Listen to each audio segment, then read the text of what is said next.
दोस्तों, जरा कल्पना कीजिए 15 अगस्त 1947 की सुबह को जब भारतीयों ने आजाद देश में पहली बार सांस ली होगी। सालों तक जो सांस अंग्रेजी हुकूमत की बेड़ियों से बंधी थी, वो सांस अब आजाद थी। नमस्कार दोस्तों, मैं आशा करता हूं कि आप सभी बहुत अच्छे होंगे।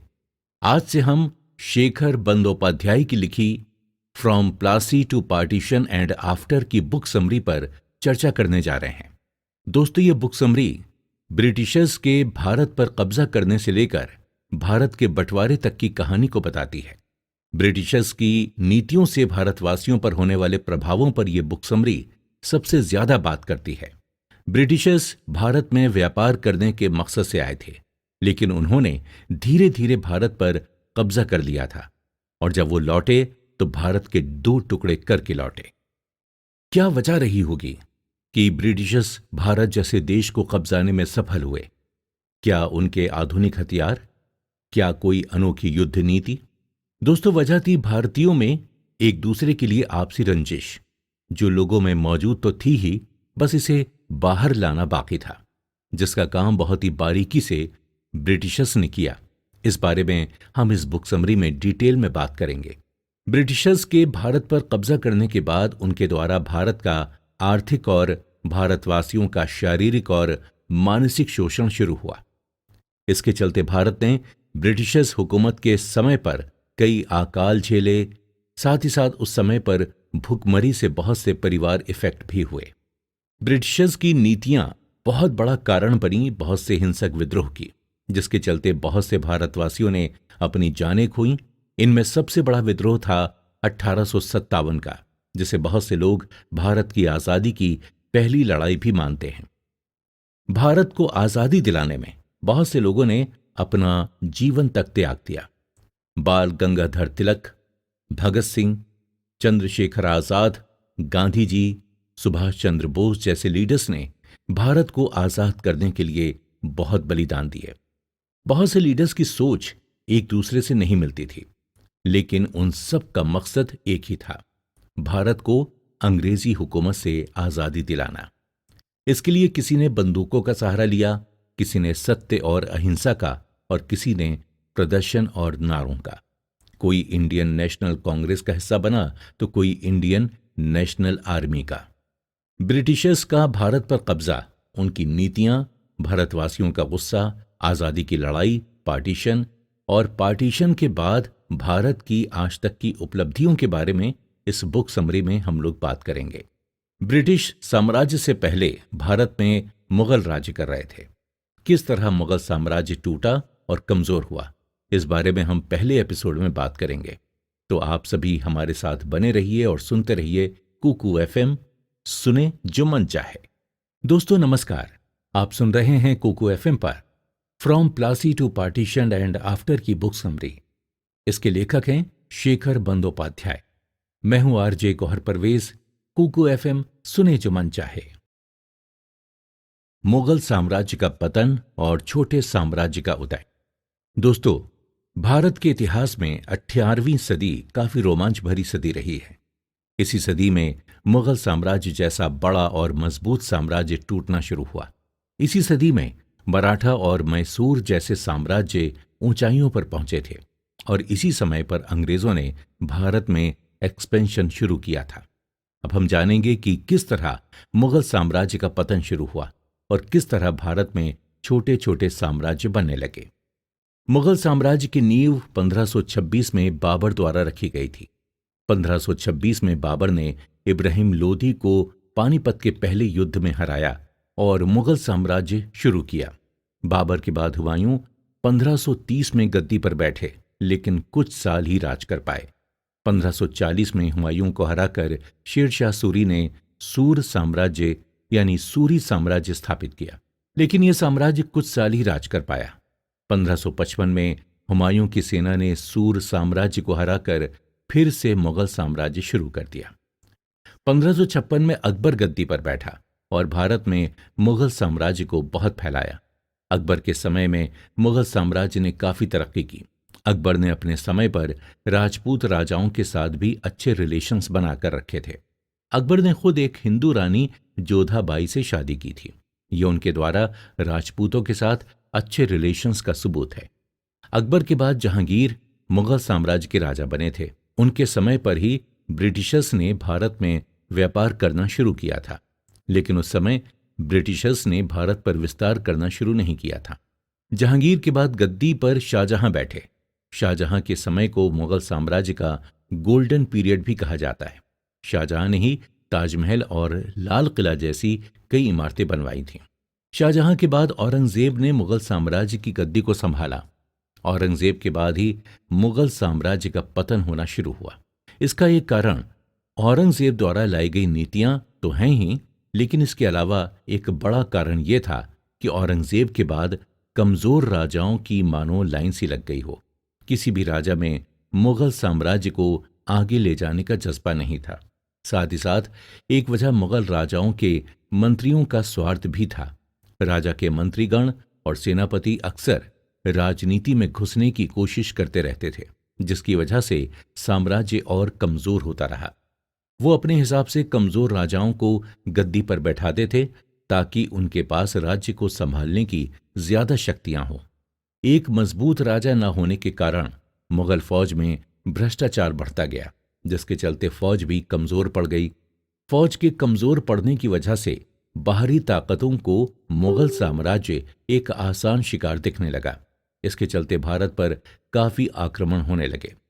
1739 में ईरानी शासक नादिर शाह ने भारत पर आक्रमण किया और उस समय के मुगल शासक मोहम्मद शाह रंगीला को हराकर भारत को लूटा और कोहिनूर हीरे को अपने साथ ले गया। इसी समय पर अफगानी शासक अहमद शाह अब्दाली ने भी भारत पर आक्रमण कर भारत में बहुत लूट मचाई थी। 1761 में अब्दाली को रोकने के लिए मुगलों ने मराठों से मदद मांगी थी। इस तरह अब्दाली और मराठों के बीच पानीपत में तीसरा युद्ध हुआ था, जिसमें अब्दाली की सेना ने मराठों को हरा दिया था। मुगल साम्राज्य के आखिरी शासक बहादुर शाह जफर थे, जो 1857 तक शासक रहे, लेकिन इस दौरान वो केवल नाम के ही शासक थे। उन्हें अंग्रेजों द्वारा लाल किले में नाम मात्र की पेंशन पर रखा गया था और 1857 की क्रांति के बाद उन्हें अंग्रेजों ने रंगून, जो कि बर्मा में था, भेजकर मार दिया था। उनके साथ साथ मुगल साम्राज्य भी खत्म हो गया था। 18वीं सदी में जब मुगल साम्राज्य कमजोर पड़ रहा था, तब इस साम्राज्य के अंदर कुछ छोटे छोटे साम्राज्यों ने जन्म लिया। इनमें से जो भारत को एक करने की क्षमता रखता था वो था मराठा साम्राज्य। मराठा साम्राज्य की नींव छत्रपति शिवाजी महाराज ने 1674 में रखी थी। इस समय पर औरंगजेब मुगल शासक था। छत्रपति शिवाजी महाराज और औरंगजेब के बीच काफी मतभेद होते रहते थे। छत्रपति शिवाजी महाराज अपना मराठा साम्राज्य अष्टप्रधान यानी 8 मंत्रियों की मदद से चलाते थे। इनमें सबसे ऊपर थे पेशवा। महाराज की मृत्यु के बाद उनके वंशज आपसी मतभेदों के कारण कमजोर पड़ते गए, लेकिन इस समय पर पेशवा काफी मजबूत होने लगे। मराठा साम्राज्य को आगे ले जाने का सारा दारोमदार उनके कंधों पर ही था। पेशवा बालाजी विश्वनाथ और बालाजी राव के समय पर मराठा साम्राज्य ने काफी तरक्की की थी, जिसके चलते ये भारत का एक मजबूत साम्राज्य उभर कर सामने आ रहा था। मुगल साम्राज्य के कमजोर पड़ने के बाद बहुत से मुगलों के गवर्नर ने भारत के अलग अलग स्टेट्स में मुगल शासन के तहत अपना शासन शुरू किया था, जिसमें बंगाल, अवध और हैदराबाद जैसे स्टेट्स शामिल थे। बंगाल में 1717 में मुर्शिद कुली खान को गवर्नर बनाया गया था। उन्होंने बंगाल में अपनी सरकार चलानी शुरू कर दी, लेकिन उन्होंने कभी मुगलों से नाता नहीं तोड़ा और समय समय पर टैक्स भी भेजते रहते थे। मुर्शिद कुली खान के बाद जब अली वर्दी खान आए तो उन्होंने ऑफिशियल रूप से मुगलों से सारे रिश्ते तोड़ दिए थे। उनके अंग्रेजों से भी काफी मतभेद होने शुरू हो गए थे। ये मतभेद उनके बाद सिराजुद्दौला के समय पर इतने बढ़ गए थे कि अंग्रेजों और सिराज के बीच एक युद्ध भी हो गया था। इसके बारे में हम अगले एपिसोड में बात करेंगे। बंगाल उस समय तक बहुत बड़ा राज्य था और टैक्स में इसका कंट्रीब्यूशन भी बहुत ज्यादा था। इसका मतलब ये था कि अगर कोई बंगाल को कब्जे में लेता तो वो इनडायरेक्टली पूरे भारत पर कब्जा करने की क्षमता रखता था। बंगाल के अलावा मुगलों के गवर्नर ने हैदराबाद और अवध में भी अपना राज स्थापित किया था। इनके अलावा मैसूर, हैदर अली और उनके बेटे टीपू सुल्तान के राज में काफी मजबूत राज्य बन गया था। उनकी फौज, इकोनॉमी और फ्रेंच लोगों से रिश्ते काफी मजबूत थे। यही कारण था कि उनके अंग्रेजों से काफी मतभेद होते रहते थे। भारत के उत्तर में पंजाब महाराजा रणजीत सिंह के समय पर एक बहुत ही मजबूत राज्य की तरह उभरा। इसमें आज का पंजाब, पाकिस्तानी पंजाब, हरियाणा और हिमाचल प्रदेश के कई इलाके शामिल थे। काफी लोगों द्वारा ऐसा माना जाता है कि महाराजा रणजीत सिंह के समय में उनकी फौज एशिया में दूसरी सबसे बड़ी फौज थी। यही कारण था कि उनके रहते अंग्रेजों ने कभी पंजाब पर हमला नहीं किया। अंग्रेजों ने अपनी फौज और रणनीति के चलते भारत पर कब्जा किया था।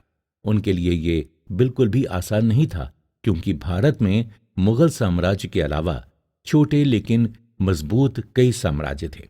उन्हें इन अलग अलग साम्राज्यों से लड़ने के लिए हर बार अपनी रणनीति में बदलाव लाने पड़ते थे। तो किस तरह अंग्रेज इन सभी को हराकर भारत पर कब्जा कर सके, इस बारे में हम अगले एपिसोड में चर्चा करेंगे। बने रहिए आप हमारे साथ और सुनते रहिए कुकू एफएम। कुकू एफएम, सुने जो मन चाहे। ब्रिटिश साम्राज्य का उदय। 20वीं सदी में गांधी जी ने कहा था कि ब्रिटिशर्स ने भारत पर कब्जा नहीं किया था, बल्कि हमने यानी भारतीयों ने खुद ही भारत को ब्रिटिशर्स के हाथों में सौंप दिया था। नमस्कार दोस्तों, आप सुन रहे हैं शेखर बंदोपाध्याय की लिखी from Plassey to partition and after की बुक समरी। इस एपिसोड में हम जानेंगे कि किस तरह ब्रिटिशर्स भारत के अलग अलग साम्राज्यों को हराने और भारत पर कब्जा करने में कामयाब हुए थे। दोस्तों, ब्रिटिशर्स से पहले भारत में कई यूरोपियन आ चुके थे। आज हम जिस यूरोप को जानते हैं वो बहुत से मॉडर्न देशों से बना हुआ है, जिसमें लोगों का स्टैंडर्ड ऑफ लिविंग काफी मॉडर्न है। लेकिन 15वीं सदी के आसपास तक ऐसा नहीं था। यूरोप में बहुत से रिसोर्सेस की कमी थी। यही वजह थी कि यूरोपियंस ने अलग अलग देशों में जाना शुरू किया और उनके रिसोर्सेस को इस्तेमाल करके उनका फायदा उठाना शुरू किया। भारत में सबसे पहले समुद्री रास्ते से 1498 में वास्को डी गामा पहुंचा था। वास्को डी गामा भारत से सस्ते दामों पर मसाले पुर्तगाल ले गया और वहां पर तकरीबन 60% तक का मुनाफा कमाया था। इसके बाद बहुत से पुर्तगाली लोगों का भारत में आना जाना शुरू हो गया था। उनका मेन गोल भारत के साथ व्यापार करना था, लेकिन वो धीरे धीरे भारत पर कब्जा करने लग गए थे। 1510 में पुर्तगालियों ने गोवा को कब्जे में ले लिया था और वो गोवा को 1961 में छोड़कर चले गए थे। हम ये भी कह सकते हैं कि पुर्तगाली भारत में सबसे पहले आए थे और सबसे आखिर में भारत को छोड़कर चले गए। पुर्तगालियों के बाद डच, डेनिश, अंग्रेज और फ्रेंच आए थे। डच और डेनिश भारत में कुछ खास नहीं कर पाए थे, लेकिन अंग्रेज और फ्रेंच ने भारत के साथ व्यापार तो किया ही, लेकिन दोनों भारत पर कब्जा भी करना चाहते थे। इसके चलते अंग्रेजों और फ्रेंच अथॉरिटी के बीच काफी मतभेद होने लगे। फ्रेंच गवर्नर डुप्लेक्स के भारत आने के बाद तो ये मतभेद और ज्यादा बढ़ने लगे। डुप्लेक्स बहुत ही चालाकी से भारतीय राजाओं को एक दूसरे के खिलाफ भड़काकर कुछ इलाका हथिया लेता था। ये रणनीति बाद में अंग्रेजों ने भी इस्तेमाल की। फ्रेंच अथॉरिटीज का भारतीय राजनीति में दखल बढ़ता जा रहा था, जिसके चलते वो अंग्रेजों के व्यापार करने में रोड़ा बन रहे थे। इसके कारण फ्रेंच अथॉरिटीज और अंग्रेजों में मतभेद काफी बढ़ने लगे। इन्हीं मतभेदों की वजह से अंग्रेजों और फ्रेंच अथॉरिटी ने भारत में 1746 से 1763 के बीच 3 लड़ाइयां लड़ी थीं, जिनका रिजल्ट ये था कि अंग्रेजों ने फ्रेंच अथॉरिटीज को हराकर उनका भारत पर कब्जा करने का सपना तोड़ दिया था। अंग्रेजों ने भारत में व्यापार जहांगीर के समय में 1613 में शुरू किया था। इसके बाद उन्होंने भारत के अलग अलग स्टेट्स में अपने पोर्ट्स और फैक्ट्री बनानी शुरू कर दी थी। इसके बाद मुगल शासक औरंगजेब और फर्रुखसियर के समय में अंग्रेजों को बंगाल में व्यापार करने में काफी छूट मिलने लगी थी। इसकी वजह से भारत के व्यापारियों को काफी नुकसान उठाना पड़ता था। इसके चलते बंगाल के अलीवर्दी खान और अंग्रेजों के बीच काफी मतभेद होने लगे। अलीवर्दी खान के बाद सिराजुद्दौला बंगाल की गद्दी पर बैठे। वो भी अंग्रेजों को व्यापार में दी जाने वाली छूट से बिल्कुल भी खुश नहीं थे, जिसके चलते 1757 में सिराजुद्दौला और अंग्रेजों के बीच प्लासी में युद्ध हुआ। जिसमें अंग्रेजों ने सिराज के एक सेनापति मीर जाफर को अपनी ओर मिला लिया था। प्लासी के युद्ध के बाद ही अंग्रेजों का भारत में विस्तार शुरू हुआ था। इस युद्ध के बाद मीर जाफर को अंग्रेजों ने बंगाल का राजा बना दिया, लेकिन कुछ मतभेदों के कारण उसे हटाकर उसके बेटे मीर कासिम को राजा बनाया गया। मीर कासिम से भी नाखुश होकर अंग्रेजों ने फिर से मीर जाफर को गद्दी पर बैठाया। मीर कासिम इससे बिल्कुल भी खुश नहीं था, इसलिए उसने अवध के शुजाउद्दौला और मुगल शासक शाह आलम सेकंड के साथ मिलकर अंग्रेजों के खिलाफ युद्ध छेड़ दिया। ये युद्ध बक्सर में 1764 में लड़ा गया था और इस युद्ध में अंग्रेजों ने मीर कासिम की फौज को बुरी तरह से हरा दिया था। इसके बाद 1765 में इलाहाबाद में हुए समझौते के बाद अंग्रेजों को बंगाल, बिहार और ओडिशा में रेवेन्यू लेने का अधिकार मिल गया था। इस तरह अंग्रेजों ने बंगाल को फाइनेंशियल रूप से पूरी तरह कमजोर कर दिया था। उन्होंने अपनी मर्जी से अपने फायदे के लिए रेवेन्यू बढ़ा दिया था, जिसके चलते 1770 में बंगाल में अकाल पड़ गया और बहुत से लोग इफेक्ट हुए थे। साउथ में अंग्रेजों को मैसूर साम्राज्य ने कड़ी टक्कर दी थी। मैसूर साम्राज्य हैदर अली और टीपू सुल्तान के समय में काफी मजबूत साम्राज्य बन गया था। हैदर अली और टीपू सुल्तान के फ्रेंच अथॉरिटीज से अच्छे संबंधों के कारण उनके अंग्रेजों से काफी मतभेद होते रहते थे। अंग्रेजों और मैसूर साम्राज्य के बीच 4 युद्ध हुए थे, जिनमें हैदर अली और टीपू सुल्तान ने अंग्रेजों को काफी कड़ी टक्कर दी थी। उनके बीच पहले युद्ध में हैदर अली की सेना ने ब्रिटिशर्स को बुरी तरह से हराया था, लेकिन अंत में अंग्रेज उनको दबाने में कामयाब हो गए थे। अंग्रेजों ने हैदर अली को 1782 में और टीपू सुल्तान को 1799 में हराने के बाद मैसूर पर कब्जा कर लिया था। मुगलों के बाद भारत को एक एक करके इस पर राज करने की क्षमता सिर्फ मराठा साम्राज्य में ही थी। मराठा साम्राज्य 18वीं सदी में काफी मजबूत बन गया था, लेकिन 1761 के पानीपत के तीसरे युद्ध में अब्दाली से हारने के बाद ये कमजोर पड़ने लग गया था। साथ ही साथ मराठों में आपसी मतभेद भी शुरू होने लग गए थे। इसी का फायदा अंग्रेजों ने उठाया। अंग्रेजों ने मराठों के साथ केवल 3 युद्ध किए और इनमें मराठों को हराकर 1819 आते आते पूरे मराठा साम्राज्य पर भी कब्जा कर लिया था। उत्तर भारत में पंजाब में महाराजा रणजीत सिंह ने अंग्रेजों को कड़ी टक्कर दी थी। महाराजा रणजीत सिंह के रहते अंग्रेजों ने कभी पंजाब को हथियाने के बारे में नहीं सोचा। 1809 में ब्रिटिशर्स और पंजाब के बीच एक समझौता हुआ था, जिसके चलते पंजाब साम्राज्य और ब्रिटिश इंडिया के बीच सतलुज नदी को सीमा रेखा माना गया। लेकिन महाराजा रणजीत सिंह की मृत्यु के बाद पंजाब भी आपसी रंजिश का शिकार बन गया था, जिसका फायदा अंग्रेजों ने भरपूर उठाया, जिसके चलते 1849 तक पंजाब भी ब्रिटिश साम्राज्य का हिस्सा बन गया था। अंग्रेजी गवर्नर जनरल वेलेस्ले और डलहौजी ने अपनी नीतियों से भारत के अलग अलग स्टेट्स को ब्रिटिश साम्राज्य में शामिल किया। वेलेस्ले की सब्सिडियरी अलायंस के तहत हैदराबाद, मैसूर, मराठा जैसी रियासतें 19वीं सदी की शुरुआत तक अंग्रेजी हुकूमत के अंडर आ गई थीं।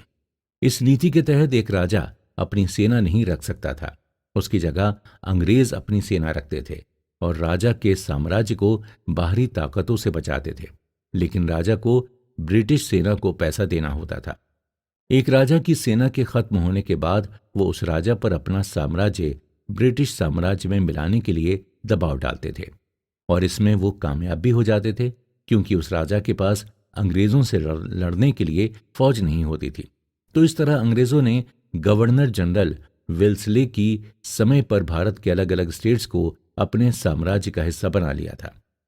फिर डलहौजी की हड़प की नीति के अंडर बहुत से स्टेट्स जैसे सतारा, जयपुर, झांसी, अवध सीधे ब्रिटिश साम्राज्य का हिस्सा बना दिए गए थे। इस नीति के तहत अगर किसी राजा का बेटा नहीं होता था तो वो राज्य सीधा ब्रिटिश साम्राज्य का हिस्सा बन जाता था। ये नीति एक बहुत बड़ा कारण बनी 1857 की क्रांति का। इस बारे में हम आगे आने वाले एपिसोड्स में भी बात करेंगे। ब्रिटिश साम्राज्य 19वीं सदी तक आते आते बर्मा, अफगानिस्तान और सिंध के कई इलाकों तक फैल गया था। 1857 तक ब्रिटिश हुकूमत इंडियन सब कॉन्टिनेंट के करीब 65% इलाकों पर शासन करती थी। साथ ही साथ करीब 80% इलाका ब्रिटिश हुकूमत से किसी न किसी तरह से जुड़ा हुआ था। ईस्ट इंडिया कंपनी भारत में व्यापार के लिए आई थी। भारत के साथ व्यापार के चलते ब्रिटेन को काफी आर्थिक फायदा हुआ था। इसी आर्थिक फायदे ने ईस्ट इंडिया कंपनी के अंदर भारत पर कब्जा करने की इच्छा को जगाया। साथ ही साथ भारत के राजाओं और अलग अलग स्टेट्स के अंदर राजनीतिक मतभेदों ने ब्रिटिशर्स को भारत पर कब्जा करने का मौका दिया। भारत पर कब्जा करना ही काफी नहीं था, असली कहानी तो यहां से शुरू होती है। भारत पर कब्जा करने के बाद ब्रिटिशर्स भारत में अलग अलग नीतियां लेकर आए थे, जिनकी वजह से भारतवासियों को काफी कुछ सहना पड़ा था। तो दोस्तों, अगले एपिसोड में हम लोग ब्रिटिश हुकूमत की इन्हीं नीतियों और उनके भारतवासियों पर पड़ने इफेक्ट्स इफेक्ट्स की चर्चा करेंगे। आप बने रहिए हमारे साथ और सुनते रहिए कुकू एफएम, सुने जो मन चाहे। दोगलापन। दोस्तों, आपने पैरासाइट के बारे में तो सुना ही होगा। पैरासाइट एक ऐसा जीव होता है जो दूसरे जीव के शरीर पर रहकर उसका फायदा उठाता है और उसे नुकसान पहुंचाता है। नमस्कार दोस्तों, मैं आशा करता हूं कि आप सभी बहुत अच्छे होंगे। आप सुन रहे हैं शेखर बंदोपाध्याय की लिखी from Plassey to partition and after की बुक समरी। इस एपिसोड में हम जानेंगे कि ब्रिटिशर्स ने किस तरह भारतवासियों के साथ रंग, जाति और धर्म के नाम पर भेदभाव किया और कैसे अपनी नीतियों से भारत में एक कमजोर माइंडसेट को जन्म दिया। अगर आप भारत में ब्रिटिशर्स के इतिहास को देखें तो उनका 200 साल से भी ज्यादा का समय कुछ पैरासाइट की तरह ही था। वो भारत में रहे, उन्होंने भारत के रिसोर्सेज को अपने फायदे के लिए इस्तेमाल किया और भारतवासियों का बहुत शोषण किया। जब वो भारत को पूरी तरह से खोखला करने में कामयाब हो गए, तब वो भारत को छोड़कर चले गए। उन्होंने भारत के 2 टुकड़े किए, भारतवासियों में धार्मिक मतभेदों को जन्म दिया, आर्थिक रूप से कमजोर किया और भारतवासियों को एक छोटी सोच रखने को मजबूर किया। ब्रिटेन ने भारत पर कब्जा करने से पहले अमेरिका, अफ्रीका समेत काफी देशों को अपना गुलाम बना लिया था। इन देशों में भी वो आम लोगों का हर तरह से शोषण करते थे और उनके रिसोर्सेज को अपने फायदे के लिए इस्तेमाल करते थे। इसके चलते अंग्रेजों का ये मानना था कि वो इन देशों में मौजूद पिछड़े लोगों को मॉडर्न सोसाइटी की तरफ ले जा रहे थे। भारत में भी उनका यही मानना था। वो भारतवासियों को पिछड़ी सभ्यता का मानते थे और इसी कारण वो अलग अलग जरियों, अलग अलग तरीकों से भारतवासियों का शोषण करते थे। भारत पर शासन करना ब्रिटिशर्स के लिए आसान नहीं था। भारत में अलग अलग धर्मों और समुदायों के लोग मौजूद थे, जिनमें हिंदू और मुस्लिम लोग काफी ज्यादा मात्रा में थे। यही कारण था कि भारत में काफी बार अंग्रेजों को अपने लॉज और कानून में समय समय पर बदलाव लाने पड़ते थे। शुरुआत में अंग्रेज भारतीय शासक की तरह ही काम करते थे। भारतीय सभ्यता को और अच्छे से समझने के लिए बहुत से ब्रिटिश लोगों ने भारतीय सभ्यता को और उनके इतिहास को पढ़ा। सर विलियम जोन्स की अध्यक्षता में बनी एशियाटिक सोसाइटी ऑफ बंगाल इसी लक्ष्य के साथ बनी थी।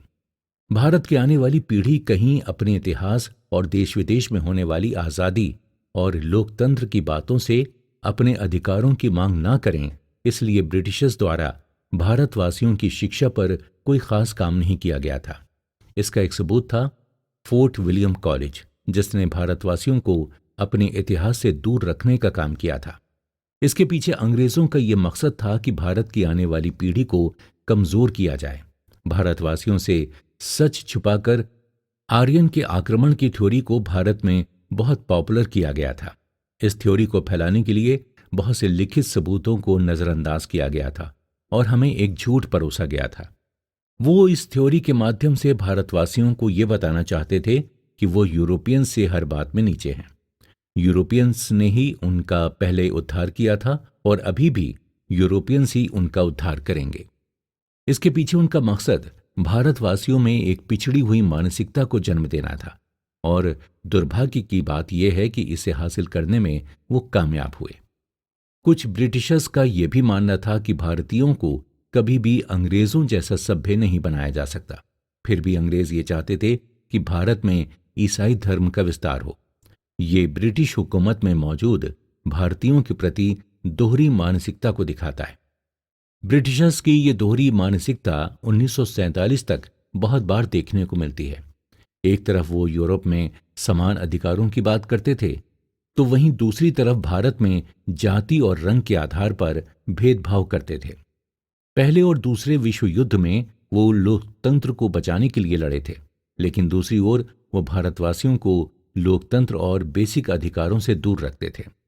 भारतीय लोगों को अपनी फौज में शामिल कर विश्व युद्ध में लड़वाते थे और उन्हीं सैनिकों को कभी अफसर रैंक तक नहीं पहुंचने देते थे। भारतीय सैनिकों को उनकी जाति और धर्म के नाम पर अक्सर भेदभाव का सामना करना पड़ता था और फिर इन्हीं भारतीय सैनिकों की मदद से इंडियन सब कॉन्टिनेंट के अलग अलग स्टेट्स को कब्जाते थे। यही भेदभाव ब्रिटिश हुकूमत द्वारा पुलिस के जवानों के साथ भी किया जाता था। पढ़े लिखे भारतीयों को पुलिस की नौकरी तो मिल जाती थी, लेकिन फिर भी वो यूरोपियन अफसर के हाथ के नीचे ही काम करते थे। इन्हीं भारतीय पुलिस और फौज के जवानों से ब्रिटिश हुकूमत भारत में होने वाले सभी दंगों, स्ट्राइक्स और हड़तालों को रोकती थी। भारतवासियों द्वारा किए जाने वाली हड़तालों को भारतीय सैनिक ही रोकते थे। इस तरह से ब्रिटिशर्स ने भारतीयों को एक दूसरे के खिलाफ भड़काया था। ये भेदभाव इंडियन सिविल सर्विस के एग्जाम को लेकर भी होता था। भारत से निकलने वाले सिविल सर्वेंट्स हमेशा ब्रिटिशर्स से एक पायदान नीचे ही रहते थे। साथ ही साथ ये एग्जाम पहले सिर्फ इंग्लैंड में ही होता था, फिर हमारे राष्ट्रवादी नेताओं के स्ट्रगल के चलते 1919 के बाद ये एग्जाम भारत में भी होने लगा। ब्रिटिशर्स की शिक्षा नीति और भेदभाव ने भारतीयों के मन और दिमाग पर गहरा असर डाला था। मानसिक रूप से भारतीयों को सालों तक गुलामी की बेड़ियों में बांधे रखा गया था। ब्रिटिशर्स की आर्थिक नीतियों से ब्रिटेन का तो काफी फायदा हुआ, लेकिन भारत को पूरी तरह से खाली कर दिया। जो आर्थिक मदद ब्रिटिश व्यापार को मिलती रही, वही अगर भारत के लोगों पर खर्च होती तो आज इतिहास कुछ और ही होता। ब्रिटिशर्स की नीतियों के चलते भारत में खेती, शिक्षा, हैंडीक्राफ्ट्स, स्वास्थ्य सेवा समेत बहुत सी इंडस्ट्रीज का पतन होने लगा था। ब्रिटिशर्स के द्वारा किए जाने वाले आर्थिक भेदभावों को पहली बार दादा भाई नारोजी ने सबके सामने लाया था। उनके बाद ही लोगों ने इस पर बात करनी शुरू की। 19वीं सदी के बाद ब्रिटिशर्स ने भारत को आर्थिक रूप से इतना लूटा था कि भारत की अर्थव्यवस्था तेजी से गिरने लगी। 1947 तक आते आते भारत से ब्रिटेन को मिलने वाला आर्थिक लाभ बहुत कम हो गया था। ये एक कारण बना ब्रिटिशर्स का भारत छोड़कर जाने का। ये सारी बातें ब्रिटिशर्स का भारत में दोगलापन और स्वार्थ को दिखाता है। ब्रिटिशर्स की भेदभाव भरी नीतियों के खिलाफ समय समय पर कई आंदोलन, हड़तालें और विद्रोह हुए। इन विद्रोहों के कारण ब्रिटिशर्स भारतवासियों पर और ज्यादा क्रूर नीतियों और कानूनों की बौछार करते थे, जिस वजह से आम भारतवासी पर हमेशा ही अत्याचार होता था। तो दोस्तों, इन सभी के बारे में हम अगले एपिसोड में चर्चा करेंगे। आप हमारे साथ बने रहिए और सुनते रहिए कुकू एफएम, सुने जो मन चाहे। शिक्षा, संस्कृति और क्रांति। दोस्तों, जब आम लोगों को समान अधिकार नहीं मिलते, जब उनके साथ किसी भी तरह का भेदभाव होता है या उनके धार्मिक विश्वास को तोड़ा जाता है, तब वो आम आदमी विद्रोह का रास्ता चुनता है। आप सुन रहे हैं शेखर बंदोपाध्याय की लिखी from Plassey to partition and after की बुक समरी, और इस एपिसोड में हम ब्रिटिश नीतियों और उनके खिलाफ हुए विद्रोह की चर्चा करेंगे। साथ ही साथ हम 1857 की क्रांति के कुछ पहलुओं की भी चर्चा करेंगे। ब्रिटिशर्स पहले भारत में शासन भारतीय संस्कृति और परंपरा को ध्यान में रखकर ही करते थे। इसका एक उदाहरण था ब्रिटिशर्स द्वारा चलाया जाने वाला न्याय सिस्टम, जो पहले ब्रिटिशर्स हिंदुओं और मुसलमानों के धार्मिक कानूनों के तहत ही चलाते थे। फिर वो धीरे धीरे इसमें बदलाव करने लगे। धीरे धीरे उन्होंने भारतीय संस्कृति में दखल देना शुरू कर दिया था। भारतीय संस्कृति को अंग्रेजों द्वारा तोड़ा मरोड़ा गया था। भारत की स्वदेशी शिक्षा माध्यम से बदलाव करना और अंग्रेजी शिक्षा को प्रायोरिटी देना उनका भारतीय संस्कृति को कुचलने का एक जरिया बन गया था। अंग्रेजी शिक्षा को बढ़ावा देने के कारण एक ऐसी पीढ़ी का जन्म देना था जो ब्रिटिश अफसर के हाथ के नीचे काम कर सके और उनकी आज्ञा का पालन कर सके। अंग्रेजी शिक्षा से वो भारतीयों को अपनी संस्कृति से दूर रखना चाहते थे और इससे भारत में ईसाई धर्म के प्रचार में उनको आसानी होती। वो भारत में एक ऐसी युवा पीढ़ी को जन्म देना चाहते थे जो नाम, पहचान और रंग में भारतीय होती और सोच, विचार और नैतिकता में ब्रिटिश। अंग्रेजों की इस नीति का काफी विरोध हुआ, लेकिन फिर भी भारत में अंग्रेजी शिक्षा को कभी खत्म नहीं किया गया। ब्रिटिशर्स अपने लक्ष्य को प्राप्त करने में कामयाब तो हुए, लेकिन ना चाहते हुए भी उन्होंने एक ऐसी इंटेलिजेंट पीढ़ी को जन्म दे दिया था जो अंग्रेजी शिक्षा से मॉडर्न तो बने ही, लेकिन कभी अपनी भारतीय संस्कृति को नहीं भूले। इन्हीं लोगों ने फिर भारत में बहुत से सामाजिक और सांस्कृतिक बदलाव लेकर आए। इनमें राजा राम मोहन राय, ईश्वर चंद्र विद्यासागर, एम.जी. रानाडे जैसी महान हस्तियां शामिल हैं। राजा राम मोहन राय ने महिलाओं के अधिकारों के लिए काफी काम किया था। उनके ही प्रयासों के चलते 1829 में उस समय के गवर्नर जनरल विलियम बेंटिक द्वारा भारत में सती प्रथा को खत्म किया गया था। उनके द्वारा स्थापित ब्रह्मो समाज ने भारतवासियों को वेदांता और उपनिषद की राह पर चलना सिखाया था। राजा राम मोहन राय से इंस्पायर होकर आत्मा राम पंडुरंग ने प्रार्थना समाज की स्थापना की थी, जिसे एम.जी. रानाडे जैसे लीडर्स आगे लेकर गए। ईश्वर चंद्र विद्यासागर ने अपना जीवन महिलाओं के अधिकारों के लिए न्यौछावर कर दिया था। वो सारी उम्र महिलाओं के अधिकारों के लिए लड़ते रहे। उनकी जीत तब हुई जब भारत में 1856 में विडो रीमैरिज एक्ट पास हुआ था। इस समय भारत में काफी सामाजिक अभियानों की शुरुआत हो रही थी, जैसे स्वामी विवेकानंद जी का परमहंस मिशन, स्वामी दयानंद सरस्वती जी का आर्य समाज एक्सेट्रा। इनका मकसद भारतवासियों में अपनी संस्कृति को जिंदा रखना था। एक तरफ जहां भारत में सामाजिक और धार्मिक अभियान चल रहे थे, वहीं दूसरी ओर एक आम किसान ब्रिटिश हुकूमत की नीतियों तले दब रहा था। ब्रिटिशर्स द्वारा भूमि सुधार, बंदोबस्त सिस्टम और हाई रेवेन्यू डिमांड के चलते किसानों की हालत बहुत खराब होती चली जा रही थी। इसके चलते बहुत से किसानों ने ब्रिटिशर्स, उनकी नीतियों और जमींदारों के खिलाफ कई विद्रोह और हड़तालें शुरू की थी। साथ ही साथ आदिवासी इलाके में अंग्रेजों के घुसने से खुश ना होकर बहुत से आदिवासियों ने भी उनके खिलाफ विद्रोह किए थे। बहुत बार ये विद्रोह एक हिंसक रूप ले लेते थे, जिसके चलते ब्रिटिशर्स भी इनका जवाब हिंसा से ही देते थे। ये विद्रोह किसान और आदिवासी अपने हक के लिए और ब्रिटिश नीतियों का विरोध करने के लिए करते थे। ब्रिटिश नीतियां और ब्रिटिशर्स का भारतीयों के प्रति एक भेदभाव भरा रवैया एक बहुत बड़ा कारण बना 1857 के विद्रोह का। 1857 के विद्रोह के काफी कारण थे। भारतीय संस्कृति में दखल, भारतीय फौजियों के साथ भेदभाव और ब्रिटिश नीतियां जैसे हड़प की नीति एक बहुत बड़ा कारण बनी 1857 के विद्रोह की।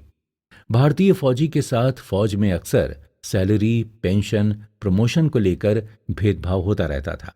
इसके चलते फौज का एक बड़ा हिस्सा ब्रिटिश हुकूमत से बिल्कुल भी खुश नहीं था। 1857 के विद्रोह के लिए आग में घी का काम किया नई इनफील्ड राइफल्स ने। इन राइफल्स में गाय और सुअर की चर्बी यूज करने की अफवाह फौज में तेजी से फैल गई थी, जिस वजह से कुछ भारतीय फौजियों ने इन राइफल्स को इस्तेमाल करने से मना कर दिया था। इसी के चलते मंगल पांडे ने अपने अफसर पर गोली चला दी। ये ब्रिटिश हुकूमत के खिलाफ एक बड़ी क्रांति की शुरुआत थी।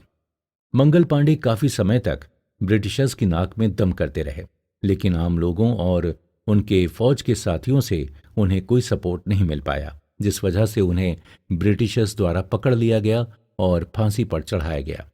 लेकिन ब्रिटिश हुकूमत को कहाँ पता था कि मंगल पांडे के द्वारा लगाई गई ये आग उनके लिए एक बुरे सपने जैसी साबित होगी। लेकिन अब विद्रोह की आग फौज की काफी रेजिमेंट्स में फैल गई थी। 10 मई 1857 को मेरठ में तैनात फौज ने अपने अंग्रेजी अफसरों पर हमला कर दिया और वो दिल्ली की तरफ रवाना हो गए। दिल्ली में उनके द्वारा बहादुर शाह जफर को भारत का असली राजा घोषित किया गया था। इस तरह 1857 की क्रांति की शुरुआत हुई थी। देखते ही देखते ये क्रांति भारत के अलग अलग स्टेट्स में जा पहुंची। इनमें झांसी, बरेली, बिहार, लखनऊ, कानपुर जैसे प्रांत शामिल थे।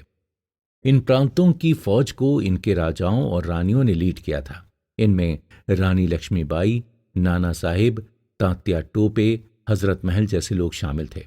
साथ ही साथ इन प्रांतों के कई किसानों ने भी इस क्रांति कर भाग लिया था। लेकिन ये विद्रोह पूरे देश में नहीं फैला था। दक्षिण भारत और पंजाब जैसे प्रांत इस विद्रोह से बिल्कुल दूर रहे थे। कुछ प्रांतों ने तो ब्रिटिशर्स को इस विद्रोह को दबाने में मदद भी की थी। इनमें हैदराबाद, ग्वालियर और पंजाब जैसे बड़े प्रांत शामिल थे। एक मजबूत राजा और एक मजबूत लक्ष्य न होने के कारण ये विद्रोह बटा रहा। इसी का फायदा ब्रिटिश सेना ने भरपूर उठाया और इस विद्रोह को दबाने में कामयाब रहे। ब्रिटिशर्स ने इस विद्रोह का नेतृत्व कर रहे अलग अलग लोगों को मार दिया था। बहादुर शाह जफर, जिन्हें इस विद्रोह के दौरान भारत का राजा घोषित कर दिया गया था, उन्हें अंग्रेजों ने रंगून में ले जाकर मार दिया था। ये विद्रोह नाकामयाब हुआ, लेकिन इस विद्रोह ने बहुत से बदलाव लेकर आया। पहला और सबसे बड़ा बदलाव यह था कि ईस्ट इंडिया कंपनी से अब एडमिनिस्ट्रेटिव राइट्स ले लिए गए थे और भारत सीधा ब्रिटिश क्राउन यानी ब्रिटिश सरकार के अधीन आ गया था। इसके अलावा यह विद्रोह आजादी के बाद भी भारतवासियों के लिए एक प्रेरक कहानी की तरह बना रहा। इस विद्रोह से हमें रानी लक्ष्मीबाई जैसे हीरो मिले, जो आज भी भारतवासियों को प्रेरित करती हैं। ह्यूज रोज, जिनके कंधों पर झांसी में विद्रोह को रोकने का जिम्मा था, उन्होंने रानी लक्ष्मीबाई के बारे में कहा था कि उन्होंने रानी लक्ष्मीबाई की तरह योद्धा दुनिया में कहीं नहीं देखा था। अगर रानी लक्ष्मीबाई जैसे लोग 1857 की क्रांति में थोड़े ज्यादा होते तो ब्रिटिशर्स इस लड़ाई में जरूर हार जाते। बहरहाल इसी क्रांति के बाद भारतवासियों में एकता की भावना पैदा हुई। इसी क्रांति के बाद भारत को एक यूनाइटेड कंट्री बनाने का विचार आया। इसी विचार को आधार बनाकर भारत के बुद्धिजीवियों ने अलग अलग संस्थाओं की स्थापना की। शुरुआती दौर में इन संस्थाओं का मकसद भारत की आजादी नहीं था। साथ ही साथ ये संस्थाएं अलग अलग प्रांतों में बटी हुई थी। इसी कारण इन संस्थाओं के बाद जन्म हुआ इंडियन नेशनल कांग्रेस का, जिसने भारत की आजादी की लड़ाई में अहम भूमिका निभाई थी।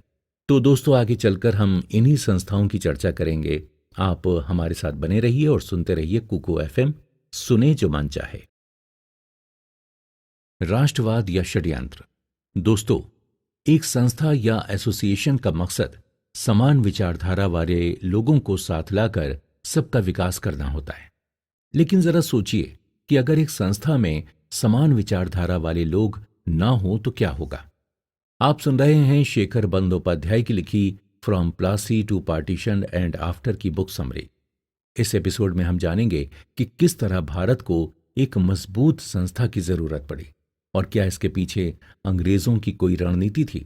दोस्तों, 1857 की क्रांति के नाकामयाब होने के पीछे एक बड़ी वजह यह थी कि इस क्रांति को पूरे देश का समर्थन नहीं मिल पाया था। यह क्रांति कुछ ही प्रांतों तक सीमित होकर रह गई थी। साथ ही साथ इस क्रांति का कोई ठोस लक्ष्य नहीं था। इस क्रांति में शामिल लोग अंग्रेजी हुकूमत से तो लड़ रहे थे, लेकिन उनमें राष्ट्रवाद या भारत जैसा एक राष्ट्र बनाने का कोई इरादा नहीं था। सब अपने अपने पर्सनल गोल्स के लिए ही लड़ रहे थे। 1857 की क्रांति के बाद भारत को जरूरत थी एक ऐसी संस्था की जो पूरे देश को साथ लाकर एकता और स्वतंत्रता की बात कर सके और आम लोगों में राष्ट्रवाद की भावना को जगा सके। ब्रिटिश हुकूमत को जड़ से खत्म करने के लिए भारत में बसे अलग अलग धर्मों, समुदायों और जातियों के लोगों का एक साथ आना बहुत जरूरी था। शुरुआती दौर में भारतीय राष्ट्रवाद कुछ पढ़े लिखे लोगों में जन्मा। यही लोग भारतीय संस्कृति और आदर्शों को आधार बनाकर भारत को एक मॉडर्न देश बनाना चाहते थे। यहां पर मॉडर्न का मतलब अंग्रेजों की तरह रहन सहन से नहीं था, बल्कि अपनी संस्कृति को ना भूलकर सोच, एथिक्स और काम में मॉडर्न होने से था। इसी विचार के साथ 1857 की क्रांति के बाद बहुत से संगठनों और संस्थाओं की स्थापना हुई। खासतौर पर बॉम्बे, मद्रास और बंगाल में बहुत सी संस्थाएं उभर कर सामने आईं, जो आम लोगों में राष्ट्रवाद की भावना को जगा रही थीं। इन संस्थाओं में बॉम्बे की बॉम्बे एसोसिएशन, मद्रास की मद्रास महाजन सभा और बंगाल की इंडियन एसोसिएशन काफी फेमस हुई। लेकिन इन संस्थाओं ने ना कभी खुल के ब्रिटिश हुकूमत की निंदा की थी और न ही कभी खुल के आज़ादी की मांग की थी। ये संस्थाएं ब्रिटिश हुकूमत से भारत के प्रशासन में हिस्सा चाहती थी, ताकि वो भारत के संस्कृति को ध्यान में रखकर भारतवासियों के लिए सही कानून बना सकें। लेकिन ये कभी हुआ ही नहीं, क्योंकि ब्रिटिशर्स द्वारा कभी भी इनकी बातों और मांगों को सीरियसली नहीं लिया गया। ये संस्थाएं अलग अलग प्रांतों में फैली हुई थीं। साथ ही साथ इनमें आम लोगों के समर्थन की भी कमी थी। इन सभी बातों को ध्यान में रखते हुए 1885 में शुरुआत हुई इंडियन नेशनल कांग्रेस की, जिसका लक्ष्य भारत के अलग अलग प्रांतों के नेताओं को साथ लाना था और एक साथ मिलकर ब्रिटिश हुकूमत से लड़ने का था। इसकी स्थापना 1885 में बॉम्बे के गोकुलदास तेजपाल संस्कृत कॉलेज में वोमेश चंद्र बनर्जी की अध्यक्षता में हुई थी। उस समय केवल 72 नेताओं ने देश भर से इस मीटिंग में भाग लिया था और ये नंबर अगले साल 1886 में 436 तक जा पहुंचा। इससे यह साबित होता है कि इंडियन नेशनल कांग्रेस ने काफी लोगों का समर्थन बटोर लिया था। इंडियन नेशनल कांग्रेस की स्थापना के पीछे अंग्रेजी retired civil servants A.O. Hume का भी बहुत बड़ा हाथ था। एक अंग्रेजी अधिकारी का इंडियन नेशनल कांग्रेस की स्थापना में योगदान होने की वजह से उस समय एक थ्योरी बहुत पॉपुलर हुई थी। इस थ्योरी का नाम था सेफ्टी वॉल्व थ्योरी। इस थ्योरी के अनुसार A.O. ह्यूम और उस समय के वायसरॉय लॉर्ड डफरिन ने इंडियन नेशनल कांग्रेस की स्थापना इसलिए की ताकि ब्रिटिश हुकूमत आम लोगों के गुस्से से बची रह सके और 1857 की तरह भारत में दूसरा कोई हिंसक विद्रोह न होने पाए। लेकिन इस थ्योरी के समर्थन में कोई भी ठोस सबूत नहीं मिल पाए हैं, जिसके चलते ये साफ साफ नहीं कहा जा सकता कि इंडियन नेशनल कांग्रेस अंग्रेजों के लिए एक सेफ्टी वॉल की तरह काम करती थी। एक तर्क ये भी है कि अगर इंडियन नेशनल कांग्रेस की स्थापना में A.O. ह्यूम शामिल नहीं होते तो शायद इंडियन नेशनल कांग्रेस को शुरू होने से पहले ही ब्रिटिश हुकूमत द्वारा खत्म कर दिया जाता। दोस्तों, आपने चाणक्य का नाम तो सुना ही होगा। वो भारत के बहुत ही महान रणनीतिकार रहे हैं। उन्होंने कहा था कि अपने शत्रुओं की हर चाल पर नजर बनाए रखनी चाहिए और उस हिसाब से ही अपनी रणनीति तय की जानी चाहिए। तो क्या ब्रिटिशर्स ने इंडियन नेशनल कांग्रेस को इसी मकसद से बनाया था, या फिर इंडियन नेशनल कांग्रेस ने A.O. ह्यूम का साथ इसलिए मांगा ताकि ब्रिटिश हुकूमत उन्हें कहीं दबा ना दे? इन सभी सवालों का जवाब देना बहुत ही मुश्किल है। कुछ लोग सेफ्टी वॉल थ्योरी को सच मानते हैं और कुछ नहीं, लेकिन फिर भी इस बात को कोई इनकार नहीं कर सकता कि इंडियन नेशनल कांग्रेस ने भारत की आज़ादी की लड़ाई में अहम भूमिका निभाई थी। शुरुआती दौर में इंडियन नेशनल कांग्रेस के नेताओं का काम करने का तरीका बहुत ही सरल था। वो ब्रिटिश सरकार में केवल आम भारतीयों के अधिकारों और एडमिनिस्ट्रेटिव प्रोसेस में हिस्से के लिए मांग करते थे। साथ ही साथ शुरुआत में इंडियन नेशनल कांग्रेस के नेताओं में कुछ पढ़े लिखे लोग ही शामिल थे। उनमें भी ज्यादातर लोग बॉम्बे, बंगाल और मद्रास जैसे बड़े प्रांतों से ही थे। इन नेताओं में कुछ वकील थे, कुछ शिक्षक और कुछ व्यापारी। इस वजह से इन नेताओं का इंडियन नेशनल कांग्रेस में योगदान बटा रहा। इस कारण ये भी कहा जा सकता है कि कांग्रेस अपने शुरुआती दौर में आम लोगों और गांव खेड़ों तक नहीं पहुंच पाई थी, जिसके चलते इसे आम लोगों का समर्थन नहीं मिल पाया था, जो भारत की आज़ादी की लड़ाई में काफी समय तक एक रोड़ा बना रहा। इस कमी को आगे चल के गांधी जी ने दूर किया। वो आम लोगों को एक साथ लाने में सफल हुए। इस बारे में हम आगे आने वाले एपिसोड्स में चर्चा करेंगे। इंडियन नेशनल कांग्रेस के नेताओं के काम करने के तरीकों और विचारधाराओं में मतभेदों के कारण ये आगे चलकर दो ग्रुप्स में बंट गई। इन दो दलों को नाम दिया गया नरम दल और गरम दल। इन दलों में जो मतभेद थे, उनकी वजह से इंडियन नेशनल कांग्रेस को शुरुआती दौर में कोई ठोस परिणाम नहीं मिल पाए थे। साथ ही साथ यही मतभेद इंडियन नेशनल कांग्रेस में बंटवारे का भी कारण बने। इंडियन नेशनल कांग्रेस के अलग अलग दलों के काम करने के तरीकों और उनसे जुड़े अलग अलग पहलुओं के बारे में हम अगले एपिसोड में बात करेंगे। तो आप बने रहिए हमारे साथ और सुनते रहिए कुकू एफएम। कुकू एफएम, सुने जो मन चाहे। असंतोष से अनबन तक। दोस्तों, कल्पना कीजिए कि आप एक नाव चला रहे हैं और आपके साथ नाव में दो लोग और बैठे। उनमें से एक आपको राइट टर्न लेने को कह रहा है और दूसरा लेफ्ट टर्न लेने को कह रहा है। तो बताइए, क्या आप आगे बढ़ पाएंगे? बिल्कुल भी नहीं। यही कुछ हाल शुरुआती दिनों में इंडियन नेशनल कांग्रेस का भी था। इसमें अलग अलग विचारधाराओं के नेता मौजूद थे। इसी वजह से इंडियन नेशनल कांग्रेस आगे नहीं बढ़ पा रही थी। दोस्तों नमस्कार, आप सुन रहे हैं शेखर बंदोपाध्याय की लिखी from Plassey to partition and after की बुक समरी। अब हम इंडियन नेशनल कांग्रेस के अलग अलग दलों, उनके काम करने के तरीकों और इंडियन नेशनल कांग्रेस में हुए बंटवारे को जानने की कोशिश करेंगे। इंडियन नेशनल कांग्रेस के गठन के बाद शुरुआती कई सालों तक इंडियन नेशनल कांग्रेस के अंदर नर्म दल के नेताओं का बोलबाला था। इन्हें नर्म दल इनके काम करने के तरीकों के कारण कहा जाता था। इनके काम करने का तरीका प्रार्थना और पिटीशन का था। ये नेता प्रार्थना और पिटीशन के जरिए अपनी मांगों को ब्रिटिश हुकूमत के सामने रखते थे। ब्रिटिशर्स अक्सर उनकी मांगों को नजरअंदाज कर देते थे। इन नेताओं ने ब्रिटिश हुकूमत से लिमिटेड सेल्फ गवर्नमेंट की मांग की थी, जो 1892 में इंडियन काउंसिल एक्ट में कुछ रेस्ट्रिक्शंस के साथ पास हुई थी। 1892 में दादा भाई नारोजी, जो कि नर्म दल के एक नेता थे, वो पहले भारतीय बने जिन्होंने इंग्लैंड में इलेक्शन जीता और ब्रिटिश पार्लियामेंट का हिस्सा बने। ये नर्म दल के नेताओं के लिए एक बहुत बड़ा अचीवमेंट था। इसके अलावा फौज पर किए जाने वाले खर्च में कटौती, नमक पर लगाए जाने वाले टैक्स में कटौती, सिविल सर्विसेज परीक्षा में बदलाव, हाई रेवेन्यू डिमांड में कटौती जैसी दूसरी मांगें नरम दल के नेताओं ने ब्रिटिशर्स के सामने रखी थीं, लेकिन सभी को ब्रिटिशर्स ने एक एक करके खारिज कर दिया था। इसी समय नर्म दल के नेताओं ने ब्रिटिशर्स द्वारा भारत पर आर्थिक दबाव को लेकर बहुत बात की। नर्म दल के नेता दादा भाई नारोजी ने पहली बार अपनी किताब poverty and un British rule in India में ब्रिटिशर्स द्वारा भारत को आर्थिक रूप से कमजोर करने के बारे में बात की गई थी, जिसे उन्होंने नाम दिया ड्रेन ऑफ वेल्थ थ्योरी। इनके अलावा M.G. रानाडे, R.C. दत्ता जैसे नेताओं ने भी अपने अपने कामों के जरिए ब्रिटिशर्स की आर्थिक नीतियों की कड़ी आलोचना की थी। इन्हीं नेताओं के काम से हमें पता चला कि ब्रिटिश नीतियां किस तरह भारत को लूट रही थीं और गरीबी और भुखमरी की तरफ धकेल रही थीं।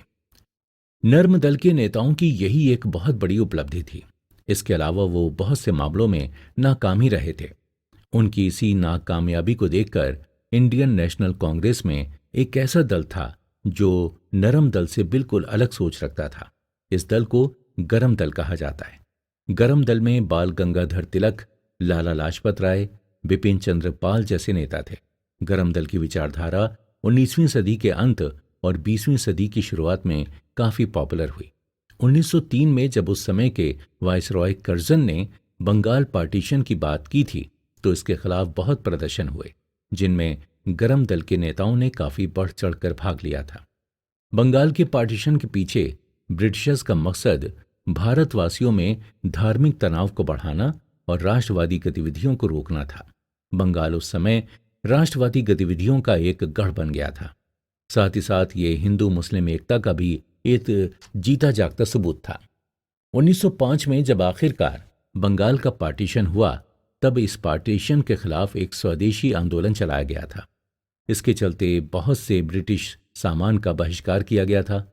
इसी समय बंगाल में बहुत सी स्वदेशी कंपनियों, शिक्षा संस्थानों और फैक्ट्रियों की स्थापना की गई थी। इनमें Bengal chemical factory, Bengal national college और स्वदेशी समाज जैसी संस्थाएं मौजूद थीं। इन संस्थाओं और फैक्ट्रियों को चलाने और देखभाल का सारा दारोमदार भारतीयों पर ही था। इन संस्थाओं की स्थापना में गरम दल के नेताओं का बहुत बड़ा हाथ था। इसी समय रविंद्रनाथ टैगोर जी ने आमर सोनार बांग्ला गीत लिखा था, जो आज के समय बांग्लादेश का राष्ट्रीय गान है। यह आंदोलन बहुत से आम लोगों का समर्थन नहीं जुटा पाया था। इस वजह से ये नाकामयाब हुआ। इसी स्वदेशी आंदोलन के समय नरम दल और गरम दल के नेताओं में काफी मतभेद होने लगे। एक तरफ जहां नरम दल के नेता चाहते थे कि यह आंदोलन सिर्फ बंगाल तक ही सीमित रहे, वहीं दूसरी ओर गरम दल के नेता इस आंदोलन को पूरे देश में बढ़ाना चाहते थे। यही मतभेद 1907 तक आते आते इतने बढ़ गए कि उस साल हुई इंडियन नेशनल कांग्रेस की मीटिंग में गरम दल इंडियन नेशनल कांग्रेस से अलग हो गया। इसके बाद इंडियन नेशनल कांग्रेस में केवल नरम दल के नेता ही रह गए थे। इस वजह से नरम दल और गरम दल दोनों ही कमजोर पड़ने लग गए थे। गरम दल के काम को ब्रिटिश अपनी नीतियों से रोकते थे और उन्हें अरेस्ट कर लंबे समय तक जेल में डाल देते थे। और नरम दल की प्रार्थना पर तो वो ध्यान तक नहीं देते थे। इस तरह दोनों दलों को ब्रिटिश हुकूमत ने काफी समय तक दबाकर रखा। बंगाल का पार्टीशन जो 1905 में हुआ, उसे 1911 में वापस ले लिया गया। इसके पीछे कई कारण बताए गए। एक कारण तो ये था कि ब्रिटिशर्स भारत की राजधानी कलकत्ता से दिल्ली लाना चाहते थे। इसके चलते भारतवासियों को खुश करने के लिए बंगाल के पार्टीशन को वापस ले लिया गया था। इसी समय प्रिंस जॉर्ज फिफ्थ भारत आए थे और उनके स्वागत में दिल्ली दरबार भी ऑर्गेनाइज किया गया था।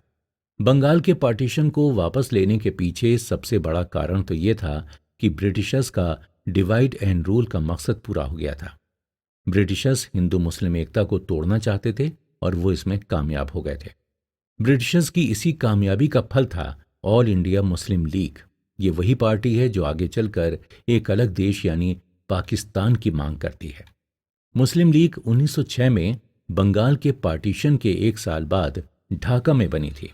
इसके बनने के पीछे आगा खान, नवाब सलीमुल्लाह और नवाब मोहसिनुल मुल्क का बहुत बड़ा हाथ था। इस पार्टी ने 1909 में सेपरेट इलेक्टोरेट की मांग की और ब्रिटिश सरकार ने इनकी मांग बहुत आसानी से मान भी ली थी। सेपरेट इलेक्टोरेट का मतलब था कि इलेक्शन में मुस्लिम्स के लिए कुछ सीटें रिजर्व रहेंगी और मुस्लिम नेताओं को वोट डालने का अधिकार सिर्फ मुस्लिम जनता को ही होगा। इसके चलते मुस्लिम लीग और इंडियन नेशनल कांग्रेस के बीच काफी मतभेद होने लगे।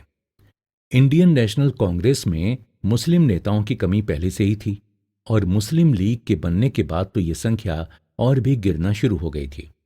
इंडियन नेशनल कांग्रेस और मुस्लिम लीग के रिश्तों में कुछ समय के लिए सुधार आया। 1917 में जब लखनऊ में इंडियन नेशनल कांग्रेस का सेशन हुआ था, इस सेशन में दोनों पार्टी साथ आईं और दोनों ने आज़ादी की लड़ाई साथ लड़ने का फैसला लिया। साथ ही साथ इसी सेशन के बाद इंडियन नेशनल कांग्रेस के नरम दल और गरम दल फिर से एक साथ आकर काम करने लगे। ये वो समय था जब इंडियन नेशनल कांग्रेस और मुस्लिम लीग दोनों ब्रिटिश हुकूमत के खिलाफ लड़ने में कमजोर थीं। इसलिए इस समय क्रांतिकारी गतिविधियां भी बढ़नी शुरू हो गई थीं। अनुशीलन समिति, युगांतर ग्रुप, गदर पार्टी जैसे संगठन क्रांतिकारी गतिविधियों में शामिल थे। इनके काम करने के तरीकों में हिंसक गतिविधियां जैसे डकैती, बम और बंदूकों का इस्तेमाल शामिल था। इन संस्थाओं के अलावा कुछ ट्राइबल इलाकों में भी हिंसक गतिविधियां बढ़ रही थीं। इन्हीं गतिविधियों को रोकने के लिए 1919 में ब्रिटिश रॉलेट एक्ट लेकर आया गया, जिसके बाद गांधी जी ने इंडियन नेशनल कांग्रेस, मुस्लिम लीग और आम जनता सभी को साथ लाकर नॉन कॉपरेशन मूवमेंट की शुरुआत की थी। नॉन कॉपरेशन मूवमेंट में कैसे गांधी जी को मुस्लिम लीग और आम जनता का समर्थन मिला, ये आंदोलन क्यों नाकामयाब हुआ और क्यों कहा जाता है कि ये आंदोलन भारत को काफी पहले आजादी दिला देता, इन सभी सवालों के जवाब आपको अगले एपिसोड में मिलेंगे। साथ ही साथ हम गांधी जी की सोच और उनके द्वारा भारत की आजादी की लड़ाई में दिए गए योगदान की भी चर्चा करेंगे। तो आप बने रहिए हमारे साथ और सुनते रहिए कुकू एफएम, सुने जो मन चाहे। गांधीवाद का उदय। दोस्तों, आज से करीब करीब 100 साल पहले भारत की आजादी की लड़ाई में एक ऐसा मोड़ आया था जो भारत के इतिहास को बदलने की शक्ति रखता था। लेकिन एक घटना के चलते सारा खेल उल्टा पड़ गया था। आप सुन रहे हैं शेखर बंदोपाध्याय की लिखी from Plassey to partition and after की बुक समरी।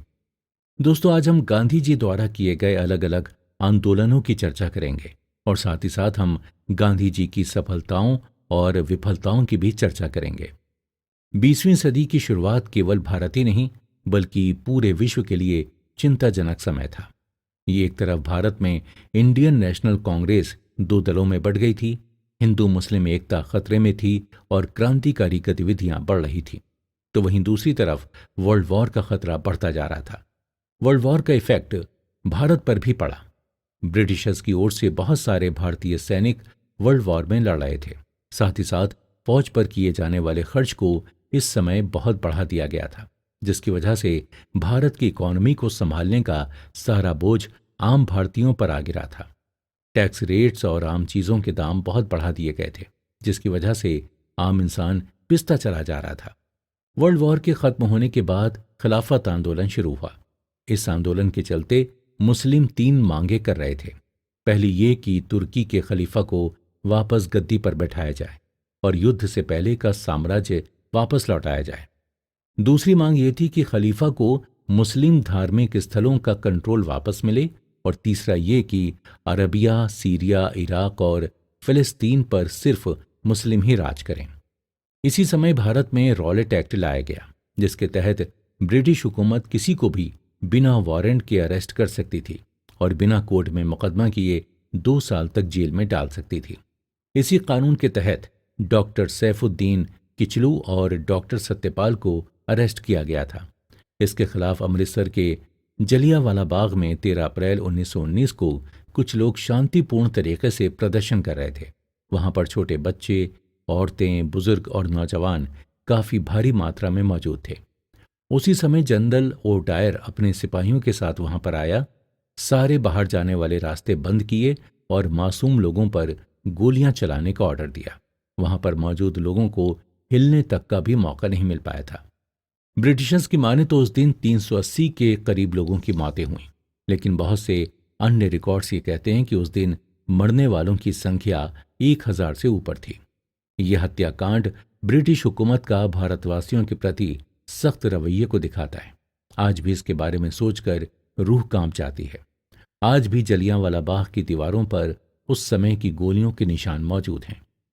जलियांवाला बाग हत्याकांड ने पूरे भारत को हिलाकर रख दिया था।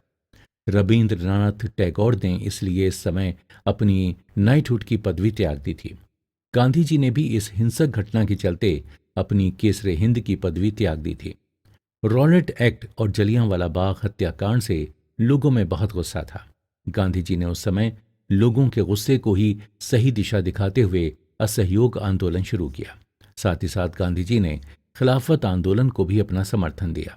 इसके बाद भारत में 1920 में असहयोग आंदोलन और खिलाफत आंदोलन साथ साथ आगे बढ़े थे। अब तक ब्रिटिश हुकूमत के खिलाफ होने वाले सारे आंदोलनों में कमी थी तो आम लोगों के समर्थन की, जो गांधी जी ने आकर पूरी की। गांधी जी के द्वारा साउथ अफ्रीका में ब्रिटिशर्स के खिलाफ किए गए कामों के बारे में भारतीय लोगों को पता था। जब गांधी जी साउथ अफ्रीका से भारत लौटे तो उन्होंने देश भर में घूमना शुरू किया और लोगों से मिलना शुरू किया। इस तरह वो आम भारतवासियों में काफी पॉपुलर हुए। गांधी जी का भारत में पहला आंदोलन बिहार के चंपारण में था। इसके बाद अहमदाबाद और खेड़ा में आंदोलन करने और उनमें सफलता पाने के बाद गांधी जी का नाम बहुत बड़ा हो गया था। रॉलेट एक्ट के खिलाफ जलियांवाला बाग हत्याकांड के बाद गांधी जी को इंडियन नेशनल कांग्रेस, मुस्लिम लीग और आम जनता सबका समर्थन मिला था। असहयोग आंदोलन गांधी जी अहिंसा और सच्चाई की राह पर चलकर आगे बढ़ाना चाहते थे। इस आंदोलन के शुरुआती दौर में भारतीय स्टूडेंट्स ने स्कूल और कॉलेज छोड़ दिए, लॉयर्स ने प्रैक्टिस छोड़ दी, ब्रिटिश कपड़ों को जलाया गया और उनका बहिष्कार किया गया। गांधी जी आगे चलकर असहयोग आंदोलन के साथ सिविल डिसओबीडियंस भी शुरू करना चाहते थे, जिसमें वो ब्रिटिशर्स को टैक्स न देने की बात करते, लेकिन ये कभी हुआ ही नहीं। इसका कारण ये था कि असहयोग आंदोलन धीरे धीरे हिंसक होता जा रहा था। 4 फरवरी 1922 को चौरी चौरा में कुछ प्रदर्शनकारियों ने एक पुलिस स्टेशन में आग लगा दी थी और कुछ पुलिस वालों को जिंदा जलाकर मार दिया था। इसके बाद गांधी जी ने असहयोग आंदोलन वापस ले लिया। बहुत से लोग उनके इस डिसीजन से खुश नहीं थे, लेकिन गांधी जी अहिंसा और सच्चाई के बलबूते पर ही इस लड़ाई को लड़ना चाहते थे। ऐसा माना जाता है कि अगर ये आंदोलन कुछ दिन और चलता तो हमें आज़ादी 1930 से भी काफी पहले मिल जाती। बहरहाल ये आंदोलन असफल रहा। गांधी जी को अरेस्ट कर लिया गया और इसके बाद आज़ादी की लड़ाई फिर से सुस्त हो गई थी। गांधी जी के अरेस्ट होने के बाद इंडियन नेशनल कांग्रेस फिर से 2 दलों में बंट गई। एक दल गांधी जी की असहयोग की विचारधारा को आगे बढ़ाना चाहता था, ये दल कहलाया नो चेंजर्स। वहीं दूसरा दल प्रशासन में घुसकर संवैधानिक तरीके से ब्रिटिश हुकूमत को कमजोर करना चाहता था, ये दल कहलाया प्रो चेंजर्स। प्रो चेंजर्स ने अपनी एक नई पार्टी बना ली जिसका नाम रखा स्वराज पार्टी। इसमें सीआर दास, मोतीलाल नेहरू जैसे नेता थे, लेकिन ये पार्टी कुछ खास नहीं कर पाई और 1930 आते आते ये वापस इंडियन नेशनल कांग्रेस में जा मिली। गांधी जी 1924 में जेल से बाहर आए और फिर उन्होंने देश भर में अपनी अहिंसा और सच्चाई की विचारधारा को फैलाना शुरू किया। साथ ही साथ उन्होंने आम लोगों की सेवा करना भी शुरू की। आम लोगों से मिलकर उनका समर्थन गांधी जी को मिलता रहा और 1930 में उन्होंने फिर से एक आंदोलन करने का डिसीजन लिया। इंडियन नेशनल कांग्रेस ने भी 26 जनवरी 1930 को स्वतंत्रता दिवस मनाया और साफ साफ ब्रिटिशर्स को भारत छोड़ने को कह दिया। ब्रिटिशर्स द्वारा कोई ठोस कदम न लेने के कारण गांधी जी ने इंडियन नेशनल कांग्रेस के साथ मिलकर 12 मार्च 1930 को डांडी यात्रा से सिविल डिसओबीडियंस आंदोलन की शुरुआत की। इस आंदोलन के चलते ब्रिटिश हुकूमत को किसी भी तरह का टैक्स देने से इनकार किया गया था। गांधी जी ने साबरमती आश्रम में डांडी की तरफ चलना शुरू किया। डांडी, जो कि गुजरात में समंदर के पास पड़ता है, वहां पहुंचकर गांधी जी ने नमक बनाया और ब्रिटिश हुकूमत को ये बताने की कोशिश की कि उनका समय अब भारत में खत्म हो चुका है। उनके द्वारा किए जाने वाले अत्याचारों को अब आम भारतीय नहीं सहेंगे। यह आंदोलन भारत के अलग अलग राज्यों में भी बड़े जोर शोर से चलाया गया था। तमिलनाडु, मलाबार, पेशावर के साथ साथ ये आंदोलन नागालैंड और मणिपुर जैसे राज्यों तक भी फैल गया। इसी दौरान इंग्लैंड में राउंड टेबल कॉन्फ्रेंस का आयोजन भी किया गया था, लेकिन उसमें गांधी जी और इंडियन नेशनल कांग्रेस ने भाग नहीं लिया। इसके बाद उस समय के वाइसरॉय इरविन गांधी जी से मिले और गांधी इरविन पैक्ट सामने आया, जिसके चलते गांधी जी ने सिविल डिसओबीडियंस आंदोलन रोक दिया और दूसरी राउंड टेबल कॉन्फ्रेंस में भाग लिया। लेकिन इस राउंड टेबल कॉन्फ्रेंस में भारत की आज़ादी को लेकर कोई ठोस कदम नहीं लिया गया था। इसके चलते गांधी जी ने भारत आकर फिर से आंदोलन शुरू करने का सोचा, लेकिन तब तक भारतवासियों में उत्साह कम हो गया था और साथ ही साथ गांधी जी को भी ब्रिटिश हुकूमत द्वारा अरेस्ट कर लिया गया था। इसलिए यह आंदोलन भी असफल रहा। हालांकि इसका फायदा यह हुआ कि इंडियन नेशनल कांग्रेस देश भर में पॉपुलर हो गई और 1937 के इलेक्शंस में भारी मतों से जीत भी गई, जिसके चलते उन्हें कुछ हद तक सरकार का हिस्सा बनने का मौका मिला। गांधी जी द्वारा किए जाने वाले आंदोलन असफल रहे, लेकिन वो आम लोगों में विश्वास जगाने और उनका समर्थन पाने में सफल रहे। वो भारत की आज़ादी की लड़ाई में आम लोगों को शामिल करने में भी सफल रहे थे, जिसमें इंडियन नेशनल कांग्रेस के पहले के नेता नाकामयाब रहे थे। वहीं दूसरी ओर एक बहुत बड़ा तमका गांधी जी के काम करने के तरीकों और उनकी विचारधारा से बिल्कुल भी खुश नहीं था। भारत में उस समय अलग अलग विचारधाराएं पनप रही थीं। कुछ विचारधाराएं गांधी जी की विचारधारा से मेल खाती थीं और कुछ नहीं। गांधी जी जहां अहिंसा की बात करते थे, वहीं दूसरी ओर एक तबका ऐसा भी था जो हिंसा की राह पर चलकर भारत से ब्रिटिश हुकूमत को हटाना चाहता था। भारत में भले ही उस समय अलग अलग विचारधाराएं हों, लेकिन सबका उद्देश्य एक ही था, भारत को ब्रिटिश हुकूमत से आज़ाद करवाना। आगे हम इन्हीं हिंसक गतिविधियों और उनसे जुड़े कुछ क्रांतिकारियों के बारे में जानेंगे। तो आप बने रहिए हमारे साथ और सुनते रहिए कुकू एफएम, सुने जो मन चाहे। उम्दा नौजवान सोच। नमस्कार दोस्तों, मैं आशा करता हूं कि आप सभी बहुत अच्छे होंगे। आप सुन रहे हैं शेखर बंदोपाध्याय की लिखी from Plassey to partition and after की बुक समरी। अब हम भारत में 20वीं सदी में हुई क्रांतिकारी गतिविधियों, उनसे जुड़े क्रांतिकारियों और उनकी उम्दा सोच के बारे में जानेंगे। दोस्तों, अगर आज आप अपने आसपास 17 से 24 साल के किसी नौजवान को देखेंगे तो पाएंगे कि सभी कुछ हद तक एक समान ही हैं। अगर कुछ एक्सेप्शंस को निकाल दें तो आप पाएंगे कि इस उम्र के नौजवानों में जोश बहुत होता है, लेकिन इस जोश को सही दिशा नहीं दिखा पाते। लेकिन 20वीं सदी की शुरुआत में नौजवान ऐसे नहीं थे। वो एकदम क्लियर थे। उनके पास जोश भी था और एक मकसद भी। मकसद था अंग्रेजी हुकूमत से भारत को आज़ाद करने का।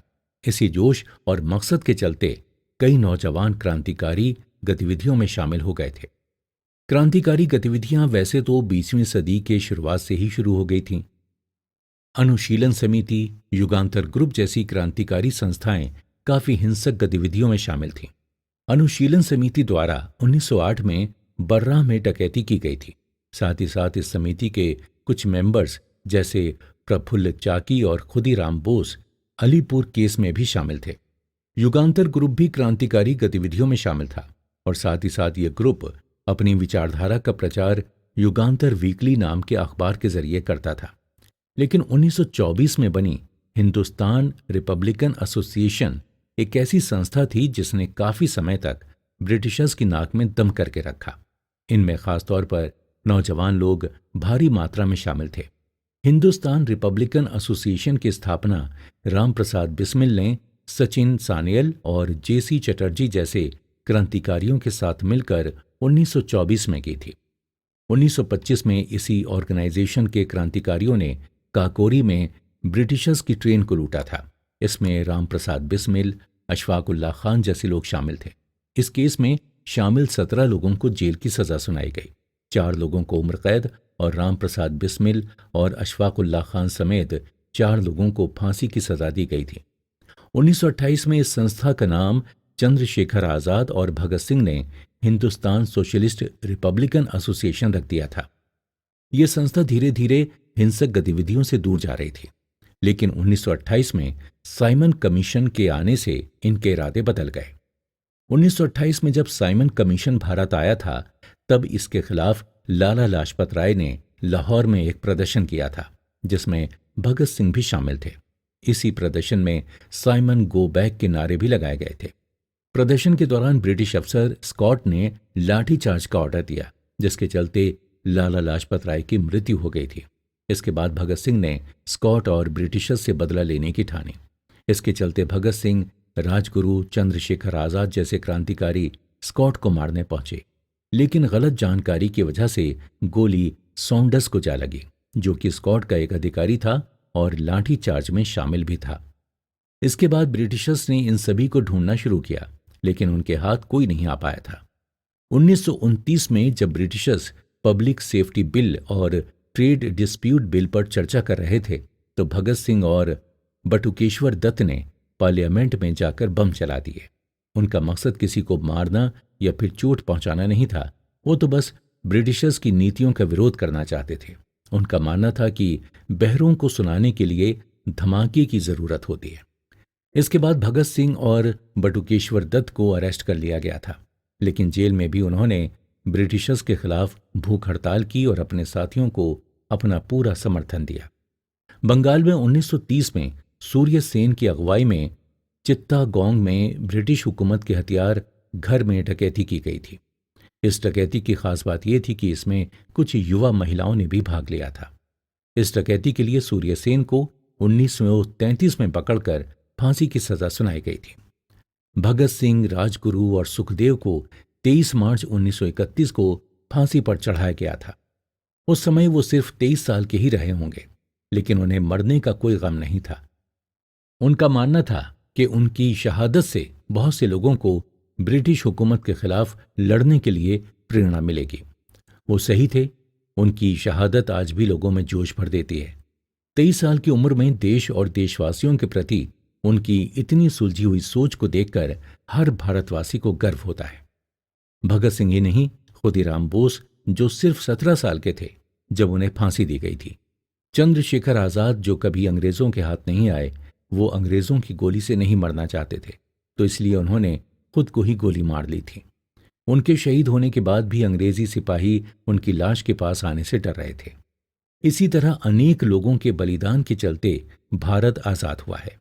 ये सभी बलिदान हमें उस समय के भारत के नौजवानों की सोच और उस समय के ब्रिटिशर्स की सोच के बीच का अंतर बताते हैं।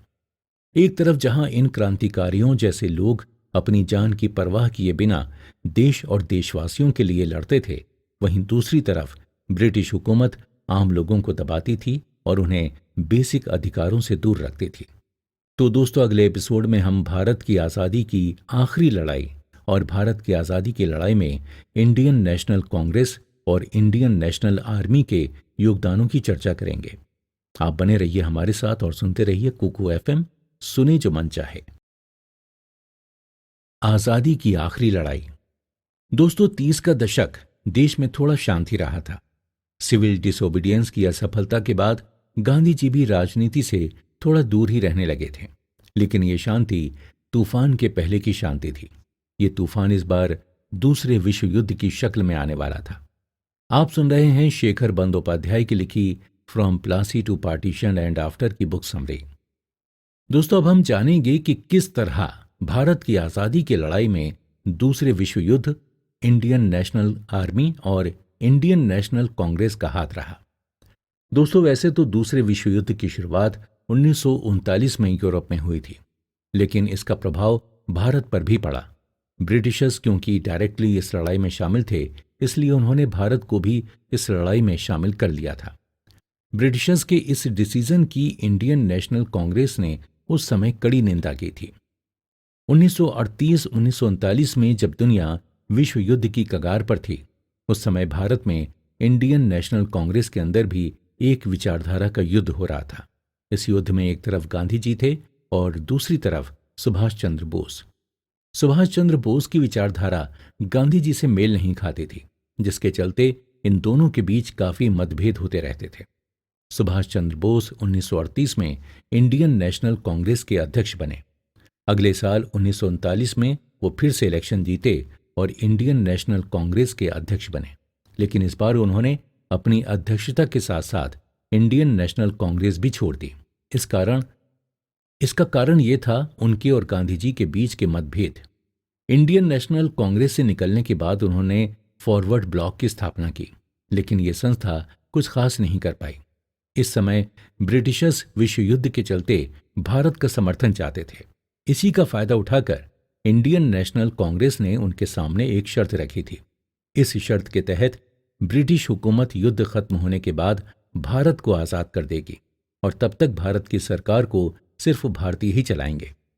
लेकिन उस समय के वाइसरॉय लिंगटिन-गो ने इस तरफ कुछ खास कदम नहीं उठाया, बल्कि 1940 में वो ऑगस्ट ऑफर लेकर आए। इसे इंडियन नेशनल कांग्रेस ने खारिज कर दिया, क्योंकि ये साफ साफ भारत की आज़ादी की बात नहीं कर रहा था। 1940 में ही मुस्लिम लीग में टू नेशन थ्योरी बहुत प्रचलित होने लग गई थी। इस थ्योरी के तहत भारत के दो देश बनेंगे, जिसमें एक हिंदू मेजॉरिटी देश बनेगा और दूसरा मुस्लिम मेजॉरिटी देश बनेगा। इस मुस्लिम मेजॉरिटी देश को नाम दिया गया पाकिस्तान। इसी समय जापानी फौज भारत के और करीब आती जा रही थी। ब्रिटिशर्स बहुत ही घबराए हुए थे। जापानी फौज ने भारत के आसपास बमबारी शुरू कर दी थी। वो कभी भी भारत में घुसकर हमला कर सकते थे। इसी डर से ब्रिटिशर्स भारतवासियों का समर्थन चाहते थे। इसलिए फिर से वो 1942 में क्रिप्स मिशन लेकर आए थे, जो कि ऑगस्ट ऑफर की तरह ही भारत की आज़ादी की बात नहीं करता था। इसलिए ये भी असफल रहा। इसके बाद ही गांधी जी ने भारत छोड़ो आंदोलन शुरू किया। इसी आंदोलन में उन्होंने डू और डाई यानी करो या मरो का नारा भी दिया था। यह आंदोलन 1857 की क्रांति के बाद भारत में दूसरा बड़ा आंदोलन बना। यह लगभग पूरे भारत में फैल गया था। शुरू में यह आंदोलन शांतिपूर्ण तरीके से चल रहा था, लेकिन धीरे धीरे यह हिंसक होता रहा। वैसे तो यह आंदोलन पूरे देश में चल रहा था, लेकिन कुछ प्रांतों और कुछ संस्थाओं ने इस आंदोलन को कोई समर्थन नहीं दिया। इनमें मुस्लिम लीग, हिंदू महासभा और कम्युनिस्ट पार्टी जैसी संस्थाएं शामिल थीं। इसी समय जापानी फौज के समर्थन से कैप्टन मोहन सिंह ने इंडियन नेशनल आर्मी बनाई, जिसका नेतृत्व पहले रास बिहारी बोस के पास था और उनके बाद ये सुभाष चंद्र बोस के पास आ गया। सुभाष चंद्र बोस के इंडियन नेशनल कांग्रेस से निकलने के बाद उन्हें कलकत्ता में ब्रिटिश हुकूमत द्वारा हाउस अरेस्ट पर रखा गया था, लेकिन ब्रिटिशर्स की आंखों में धूल झोंक कर वो काबुल पहुंचे। वहां से रशिया होते हुए जर्मनी और अंत में वो जर्मनी से जापान पहुंचे और उसके बाद उन्होंने इंडियन नेशनल आर्मी को लीड किया और इसे नाम दिया आज़ाद हिंद फौज। इस दौरान उन्होंने तुम मुझे खून दो, मैं तुम्हें आज़ादी दूंगा नारा भी दिया। लेकिन जब आज़ाद हिंद फौज जापानी फौज के साथ मिलकर भारत के उत्तर पूर्वी राज्यों में हमला कर ब्रिटिशर्स को वहां से खदेड़ने पहुंची, तो जापानी फौज ने अपने समर्थन को वापस ले लिया और इसके चलते आज़ाद हिंद फौज को हार का सामना करना पड़ा था। इसका कारण यह था कि अमेरिका ने जापान पर एटम बम गिरा दिया था और जापान ने दूसरे विश्व युद्ध में सरेंडर कर लिया था। इसके बाद जब बोस एक प्लेन से जापान जाने के लिए निकले तो उनकी रहस्यमय तरीके से एक प्लेन क्रैश में मौत हो गई थी। लेकिन अभी भी बहुत से लोग ये मानते हैं कि उस दिन बोस की मृत्यु नहीं हुई थी। इसके बाद ब्रिटिशर्स द्वारा इंडियन नेशनल आर्मी के पकड़े गए सैनिकों के खिलाफ सख्त कदम लिए गए थे। लाल किले में सबके सामने इंडियन नेशनल आर्मी के 3 फौजियों के खिलाफ मुकदमा शुरू किया गया। ब्रिटिशर्स भारतवासियों को ये बताना चाहते थे कि उनके खिलाफ जाने वाले सभी लोगों को अंत में कड़ी से कड़ी सजा ही मिलेगी। यही कारण था कि ब्रिटिशर्स ने इसलिए मुकदमे के लिए जानबूझकर हिंदू, मुस्लिम और सिख सैनिकों को चुना था।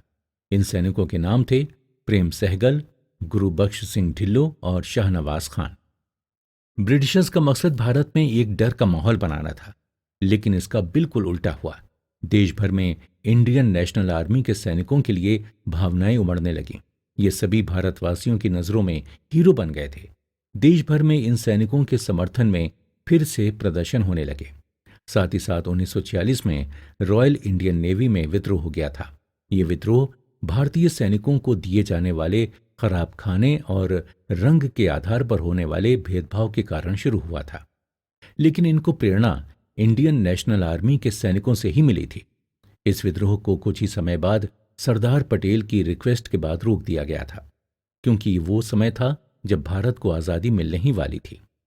ब्रिटिशर्स भारत में काफी कमजोर पड़ गए थे। उस समय के ब्रिटिश प्राइम मिनिस्टर एटली ने भी भारत को आजाद करने की बात की थी। इसी के चलते भारत में 1946 में कैबिनेट मिशन लाया गया, जिसके तहत ये कहा गया था कि भारत में एक कॉन्स्टिट्यूएंट असेंबली बनाई जाएगी जो आजाद भारत का संविधान बनाएगी। भारत की आज़ादी जून 1948 को तय की गई थी, लेकिन बाद में 15 अगस्त 1947 की तारीख तय हुई।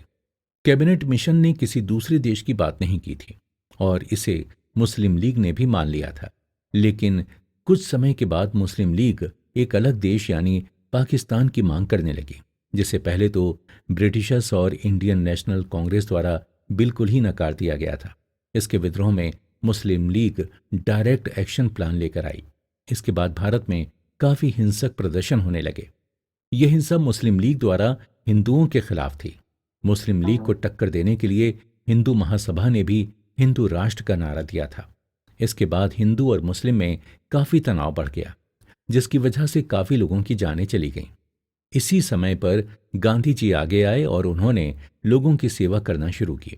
साथ ही साथ वो देश भर में गए, लेकिन गांधी जी की इतनी मेहनत के बाद भी इन दंगों में कोई गिरावट नहीं आई। अंत में इन दंगों को रोकने के लिए मुस्लिम लीग की पाकिस्तान की मांग को मानना ही पड़ा। इस तरह 1947 में भारत के 2 टुकड़े हो गए। इसके बाद एक रेड क्लिफ कमीशन बैठाया गया, जिसका काम भारत और पाकिस्तान की सरहद बनाना था। उस समय पाकिस्तान 2 हिस्सों में बटा हुआ था, ईस्ट पाकिस्तान और वेस्ट पाकिस्तान। यही ईस्ट पाकिस्तान 1971 में पाकिस्तान से अलग होकर बांग्लादेश बन गया। 1947 में भारत में 600 के करीब प्रिंसली स्टेट्स थे। इन प्रिंसली स्टेट्स को एक बनाकर भारत में मिलाने का काम किया सरदार वल्लभ भाई पटेल ने।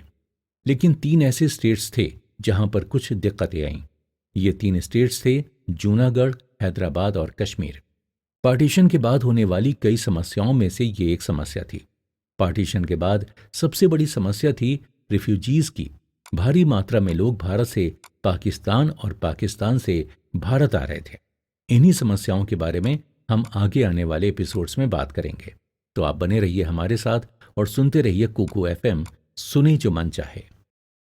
पार्टीशन के बाद दोस्तों, आधी रात के समय जब दुनिया सो रही होगी, तब भारत आजादी और जीवन के लिए जागेगा। दोस्तों, ये शब्द थे पंडित जवाहरलाल नेहरू के, जो उन्होंने भारत की आजादी के समय दिए गए भाषण में कहे थे। नमस्कार दोस्तों, मैं आशा करता हूं कि आप सभी बहुत अच्छे होंगे। आप सुन रहे हैं शेखर बंदोपाध्याय की लिखी from Plassey to partition and after की बुक समरी। अब हम पार्टीशन के बाद हुए दर्दनाक हादसों और दंगों को समझने की कोशिश करेंगे। आजादी का सपना जो हजारों लाखों भारतीयों ने देखा था, वो 15 अगस्त 1947 को पूरा हो गया था। हर जगह तिरंगा फहराया जा रहा था और राष्ट्रगान गाया जा रहा था। हवा में खुशी की लहर झूम रही थी। 14 अगस्त की आधी रात को पंडित जवाहरलाल नेहरू ने बहुत ही फेमस भाषण दिया था, जिसका नाम था ट्राइस्ट विद डेस्टिनी। ये भाषण भारत के एक नए और मजबूत भविष्य की बात करता था। ये भाषण उम्मीदों और सकारात्मक सोच से भरा हुआ था। इस भाषण ने उस समय मौजूद सभी लोगों में भारत को आगे ले जाने का जोश भर दिया था। लेकिन आजादी के इस अवसर पर गांधी जी वहां मौजूद नहीं थे। जी हां, भारत के राष्ट्रपिता कहे जाने वाले गांधी जी भारत की आजादी के जश्न में मौजूद नहीं थे। तो आखिर कहां थे गांधी जी? दोस्तों, 15 अगस्त 1947 को आजादी की खुशियों के साथ साथ हमें पार्टीशन का गम भी मिला था। पार्टीशन की वजह से बहुत से लोग भारत से पाकिस्तान गए थे और बहुत से पाकिस्तान से भारत आए थे। इसके चलते लोगों ने दूसरे धर्म के लोगों के खिलाफ हिंसक कदम उठाए थे, जिसकी वजह से बहुत से मासूम लोगों की जानें चली गई थीं। इन सांप्रदायिक दंगों को देखकर भारत में मुस्लिम और पाकिस्तान में हिंदू अपने भविष्य को लेकर परेशान थे। इन दंगों से पंजाब और बंगाल बहुत प्रभावित हुए थे।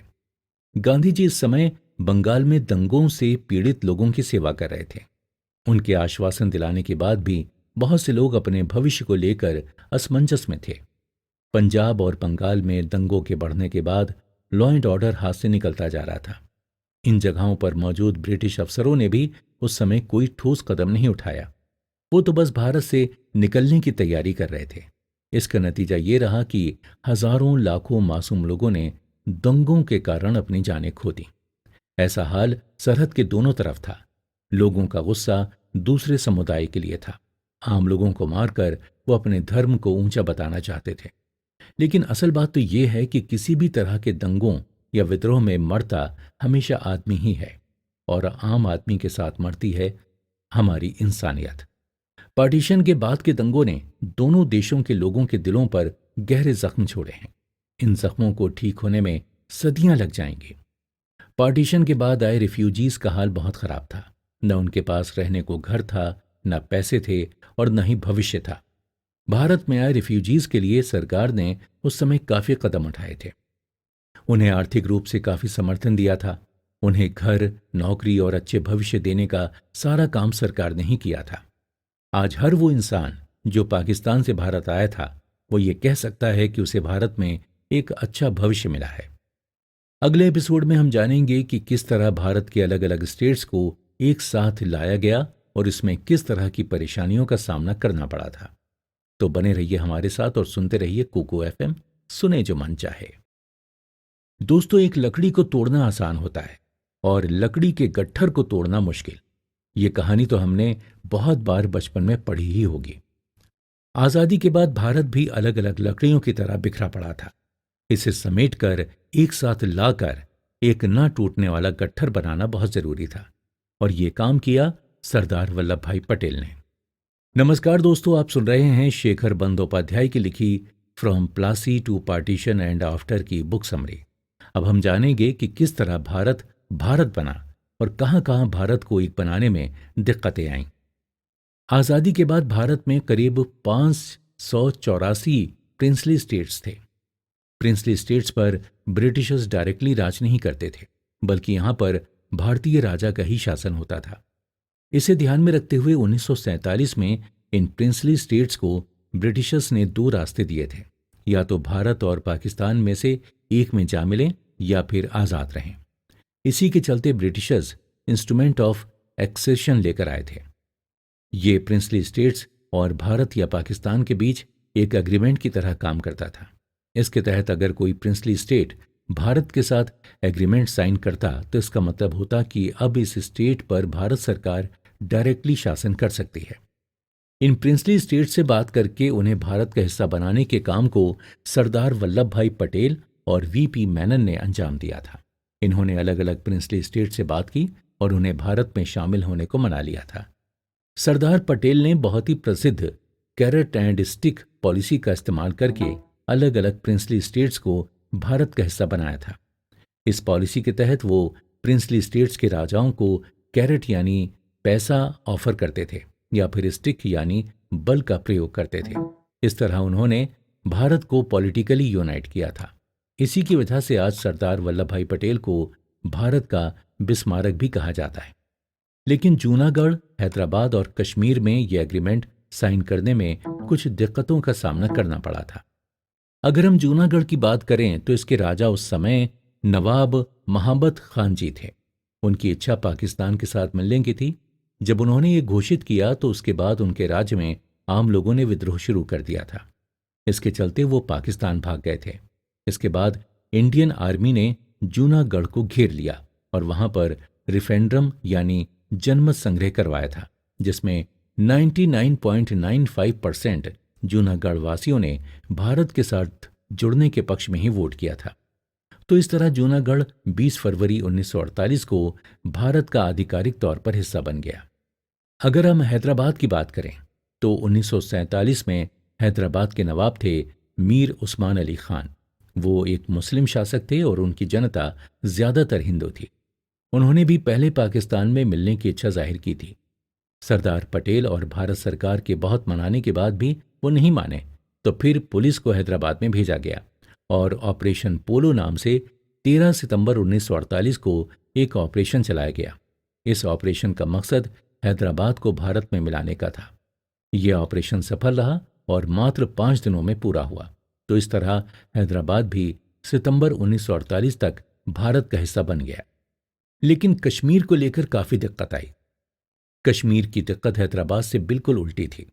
उस समय कश्मीर के राजा थे महाराजा हरि सिंह, जो हिंदू थे और उनकी ज्यादातर जनता मुस्लिम थी।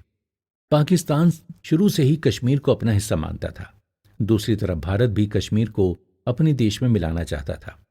महाराजा हरि सिंह ने पहले दोनों देशों के साथ स्टैंड स्टिल एग्रीमेंट साइन किया था, जिसके तहत कुछ समय तक कश्मीर को भारत या पाकिस्तान में मिलाने का मुद्दा थम गया था।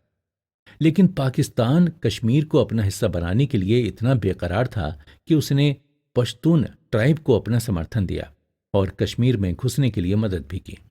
पश्तून ट्राइब कश्मीर में घुसकर आम लोगों को मारने लगी और साथ ही साथ कश्मीरी मुस्लिमों का समर्थन भी जुटाने लगे।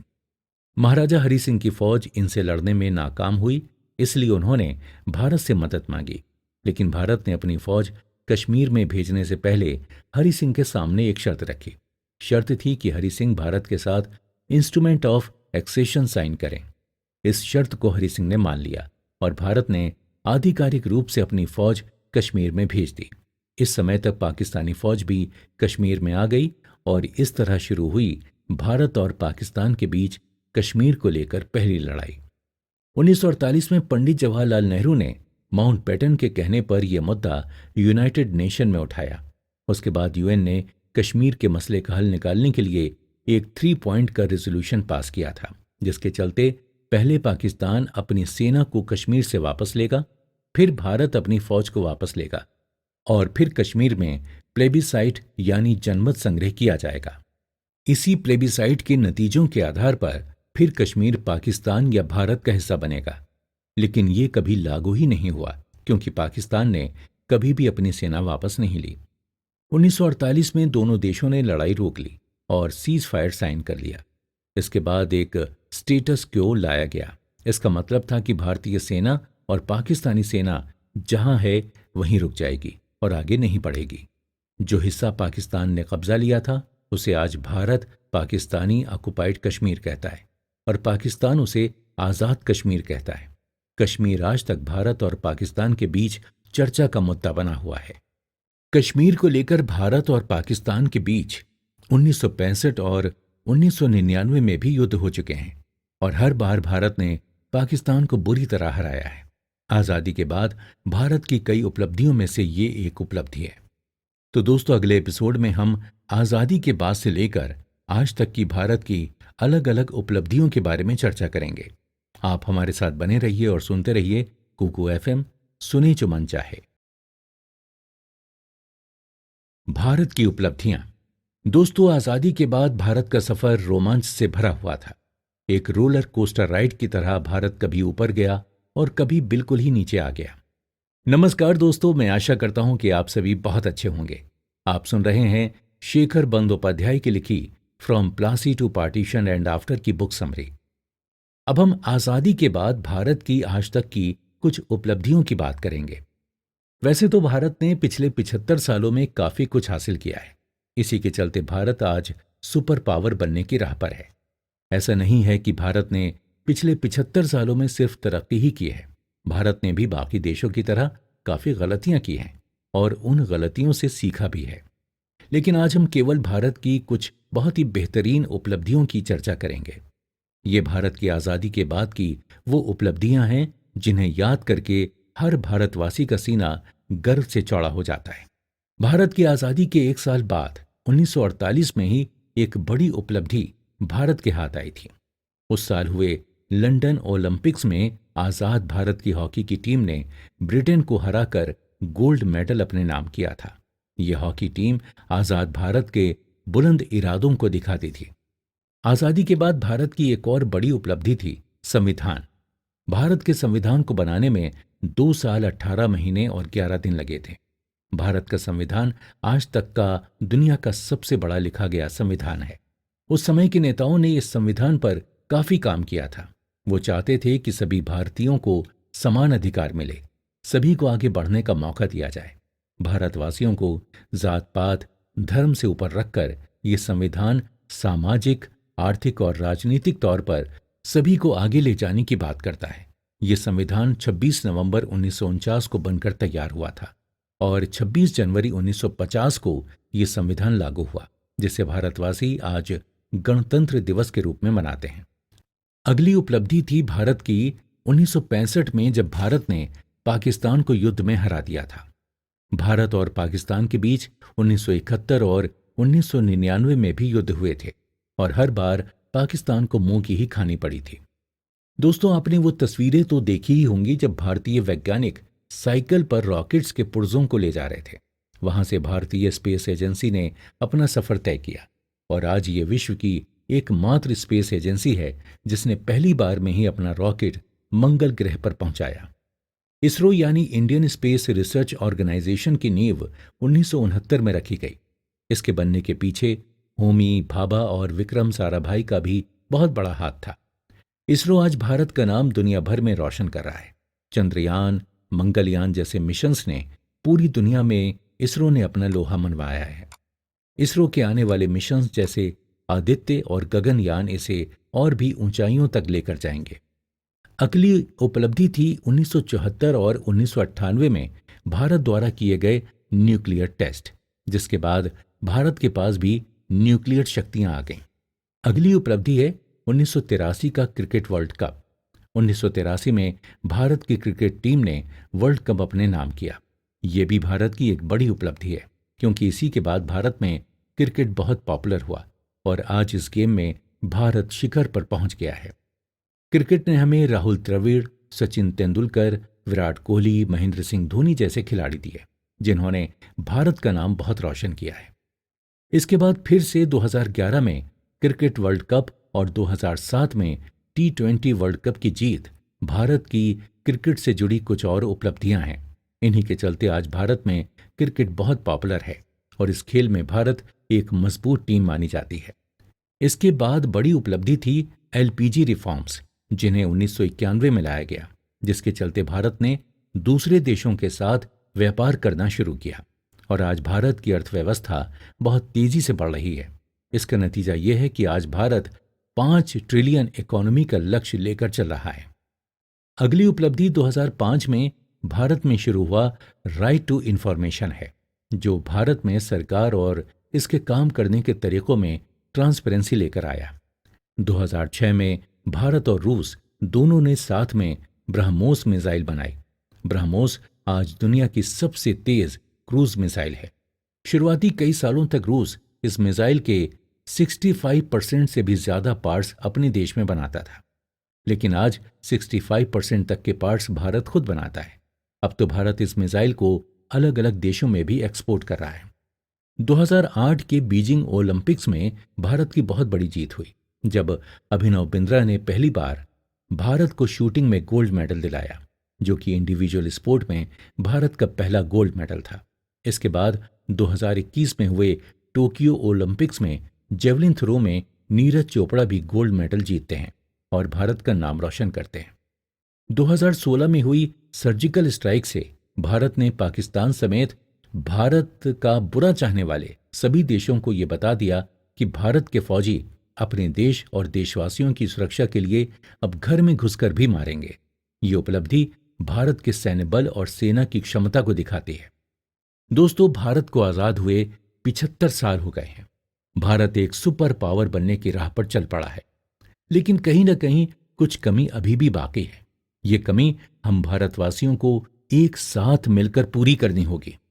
हमारा काम यह है कि हम भारत को आगे ले जाने के लिए अपना काम पूरी ईमानदारी और सच्चाई के साथ करें। तभी यह देश एक सुपर पावर बन पाएगा। दोस्तों, शेखर बंदोपाध्याय की लिखी इस बुक से हमें भारत के आधुनिक इतिहास के बारे में काफी कुछ जानने को मिला। इससे हमें जानने को मिला कि भारत किस तरह ब्रिटिश साम्राज्य का एक हिस्सा बना और किस तरह ब्रिटिश हुकूमत से भारत ने अपने आप को आजाद करवाया। अपने इतिहास को जानना हमारे लिए बहुत लाभदायक होता है। ये हमें हमारे पूर्वजों द्वारा दिए गए बलिदान को जानने में मदद करता है, हमें आगे बढ़ने के लिए प्रेरित करता है और हमें भविष्य में सही फैसले लेने में भी मदद करता है। दोस्तों, हम आशा करते हैं कि इस बुक समरी से आपको काफी कुछ जानने को मिला होगा और आपको ये समरी पसंद आई होगी। तो ऐसे ही अमेजिंग कंटेंट के लिए आप हमारे साथ बने